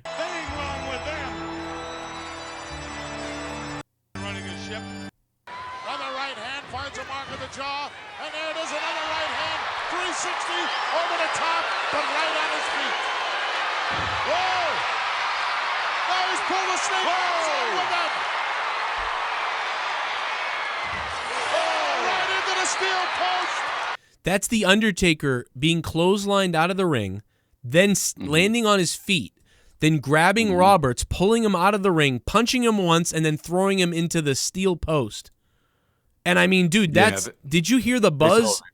Dude, the buzz, whoa, and the buzz of the crowd, everything the Undertaker did, the commentators, it felt that's all it was. Ready? Here it comes. Jake off the ropes, clotheslines Undertaker. Undertaker lands on feet. Undertaker lands on his feet, pulls Jake Roberts from the ring out of the ring. Now punches him. And now Undertaker's about to throw Jake into the post. Right into the steel post. So, and that's how the match kind of started. So it's fitting that it ended out of the ring. So I definitely get what Brett's saying, and that's crazy. But I don't know, man. It actually kind of, in a way, kind of played up to like, you know, this guy's devastating and scary. But yeah, shit, I guess he should have brought... I thought he did pin him in the ring, though. Did he not pin him in the ring? He pinned him in the ring, but that's why Brett is... Because he rolled him into the ring and pinned him, but he just did the tombstone on the outside. Well, then what the hell's Brett talking about? He did pin him and beat him in the ring. Because he didn't do the tombstone. He didn't do the finish on... He was upset that he did the finish on the outside. Let me go watch it. Yeah, he did. Yeah, I'm watching that now. He did tombstone him. Yeah. Oh my... Well, I mean... Okay, wait a minute. So the problem... Wait a minute. So you saying to me that Jake wanted... Oh, Jake wanted the tombstone on the outside because that way it was like, well, I only lost because he did his finisher not in the ring. Outside. Yeah, exactly. So he didn't beat him clean. Yeah, okay. He said Jake never put anybody over, and then he was fired. So. Okay, I get it now. Wow. He did say Jake ended up getting counted out on the floor, so he wasn't actually to go in the ring and put him over. That's wrong, but that is what Brett said. Okay, so here. he's wrong. Yeah, because that, to me, I was like, what? And I even started believing that was the truth. Yeah, no, because he rolled him back in the ring and he pins him, but I know the sentiment is that, he made him give him he called an audible at WrestleMania to do the tombstone on the outside so he could have an excuse as to why he was beaten. Well, I mean, oh, God. Man, by the way, Jake Roberts back then looked like goddamn Jimmy Buffett. Great. Here comes the tombstone by The Undertaker. He's got him up on the outside. I mean, that shit was classic right there. That match is great because of the commentary, by the way, and I mean because of the wrestlers, not just because of the commentary, but it's a very methodical match, a very methodical thing that The Undertaker is this just devastating thing, and the commentary is so exciting in a slow match. Yeah. But the wrestlers... Gorilla's play-by-play was great. Good God, yeah, dude. Like, this was awesome. Like, this is the type of shit. Like that match is nothing compared to like what guys will be doing all kinds of shit. And now it just doesn't have that impact, man. I mean, then the crowd on top of it, you have a perfect mesh of really good commentary, really good wrestlers who know what they're doing, and a fucking, wasn't that in Indiana or the Hoosier Dome or something? It was Hoosier Dome. Holy shit, dude. We're all going down to the Hoosier Dome. WrestleMania 8. Is it David the sold Hoosier? that. David did the Hoosier Dome. I'm Justin Bailey's dad. No, I mean Bailey, you could have gone. Oh, man. He sailed away. He sailed away at that point. He could have sailed down to the ring. They came down in those big rings that drove to the fucking ring, didn't they, that WrestleMania? Because they were so far away. They had to cart those son of a bitches down to the ring. Or that might have been, no, that was WrestleMania. Yeah, before. Couple. Andre. Yeah. But remember the Warrior when he had to run out and the Papa Shango thing? It took him like 10 minutes to get to the ring. The Warrior ran a mile to the ring, dude, at the end of the night. They should have put Warrior in the cart and imagine him just like running around that cart as it's like floating slowly to the ring. He's just fucking going crazy. Like, just everywhere. My God. He's running in place. He's running and he's fucking hitting the ropes back and forth on a little cart. You know what'd be really a step funny? and a half. You know what'd be really funny is if the cart started coming down, nobody's in it, and they're like, well, I don't know. And Gorilla's like, the cart's coming down to the ring, nobody's in it. Like, what is this? And then all of a sudden, dun, dun, dun, dun, dun, dun, and then he runs and then catches up and then passes the cart. Right. He's in the cart. He starts in the cart, and you see him with all this anxiety, and he's just standing there. He's like, "What the fuck?" Like, you know what I mean? And he's like, "Da-na-na-na-na-na." And then all of a sudden, he just fucking jumps out the cart and runs to the ring. He rips the ropes off and then runs. Right.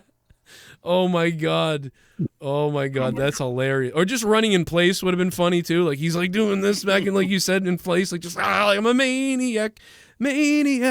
Oh god. And they had Richard Simmons as a special guest, like a celebrity, right there in his corner. You know, like he's in the corner of the cart, like just kind of running in place. Like, yeah, you know, let's like, go, Warrior. Pumping him up. You can and do Warrior it, Warrior. Just like, fuck you. And he takes off and he just starts bolting out of the cart. Come on, everybody. Cheer him on. Come on, Warrior. Sweating to the WWF. And some guy in the third row rapes him. That's weird. I don't know. That doesn't make any sense at all. Poor guy. Remember that time he cried on Howard Stern? The poor son of a bitch. I really like Richard Simmons. My mother had Sweating to the Oldies 1, 2, and 3. 3 was the weird one where he like wore the green shirt and he sweated too much. It looked weird. Should have just stuck to the blue and the white and the pink and the green. The green was. Billy Blanks killed his career. Really? I didn't even. I think so. Yeah, probably. Once Tybo came out, Richard Simmons was a wrap. Yeah. All those things started coming out. And then after that, all the other ones, the P90Xs and the other guy. There's a million guys that came out after. Chuck Norris even had exercise things that were going on. Yeah, but Richard, that's all he did. Yeah. So he had that shit sold up. But when Tybo came out, it was like, bye, Richard. Like you was gone, bro. Like plus it was like everybody was on Tybo. Plus these were guys that like women were like, I could actually fuck this guy. This Richard Simmons ain't fucking me. He's fucking a banana. They want that BBC. They want exactly. That BBC. Like, look at this guy. Oh my god, he's gonna get me in shape, and then I'm gonna come. I'm gonna play with I'm gonna play with my pussy and then fucking get in shape. With Richard Simmons, you're like, dude, the women, when the women would work out to Richard Simmons, they would work out and then afterwards they would like have this crazy need to go shopping. But instead, when they worked out with that guy, they were like, then they had to go in the bathroom and touch their pussy. Mm-hmm. It was a whole. There was like Shabba. Yeah, Shabba. My husband's white and tiny. So. I don't think there's anything else left. I mean, maybe there is, Jake. Is there anything else you wanted to cover before we get out of here? Sam Sky, Ryder, you are the JCS Digital Champion. That's everything important we're going to get to tonight. Boom. Everybody, thy will be done. I hope you hit the like button on your way out. Thank you all. I had a crazy week. It was a weird week. And bizarre day, even crazier day today. Because of everything that went on all over the place. And that's about it, man. There was something I was going to tell you about my personal life that was funny or something, but I can't remember what it was now. Like, it was windy out or whatever. We were going to get a pumpkin today, but it wasn't that. It was something else. Leah borrowed my DisplayPort, so I don't have that. Check out Famous B, man. Go check out his YouTube channel. Sub to him. Famous B23. Also check him out on Twitter if you guys want to follow around with what he's really doing. He's on Twitter. Famous B23 on Twitter. I'm at JCS Commentary. Come follow me on Twitter. And Jake is at Countdown Ended. And if you really want to get weird, follow me on Instagram, Joe Cronin Show on Instagram, and Botch Club on Instagram. Come give love to us over there, man. And that's about it, man. Thank you guys so much for the donations tonight and the support, the likes, the donations, the love, and leave a like on your way out, man. Let's see if we can get it a little bit higher. Let's see if that happens. Shout out to everybody. We'll see you tomorrow night from Monetize This. Randy Viper is the king of the wheel. Shout out to Randy Viper, wherever he may be. He was in the chat earlier. He is the king of Monetize This, and tomorrow night the crown goes on the line. And I got word today that some poor, sick son of a bitch pulled off a sick con for the Monetize This championship. And I heard that it was coming back to America, but I don't know where it's going. And that's what I'm concerned about and confused about and worried about. And I don't know who, and apparently it's a current JCS member, a host, and I'm not sure who it is. But according to S.Dollar, I'm going to find out, and I'm not happy about that because I specifically asked S.Dollar to send me the belt back. And instead, S.Dollar has sent the belt back to somebody else, and I am beyond furious. And his name rhymes with, I think his name rhymes with Jew, quite honestly. Shout out to TonyFromReveah. Daryl Stoltz over 1 year as a $100 patron. Thank you to Sith Negan, Daryl Stoltz, and to TonyFromReveah, $25 producer. GARGUTS is here. And everybody else, man, we love you guys. Good night. We're really going, and have a good night, and blah, blah, blah. Hit me up on Twitter if you want. Facebook.com/Joe Cronin Show. Hit the Facebook up. People always forget about the Facebook. I went live on there the other day and did some weird pee-pee dance in front of everybody. It was weird. Goodbye. Hello, folks. Oh, you freaking...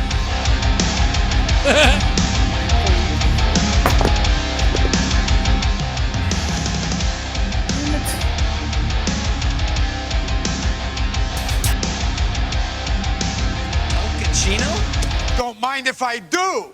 What's my name? Dunkachino. It's a whole new game. Dunkachino. You want creamy goodness? I'm your friend. Say hello to my chocolate blend.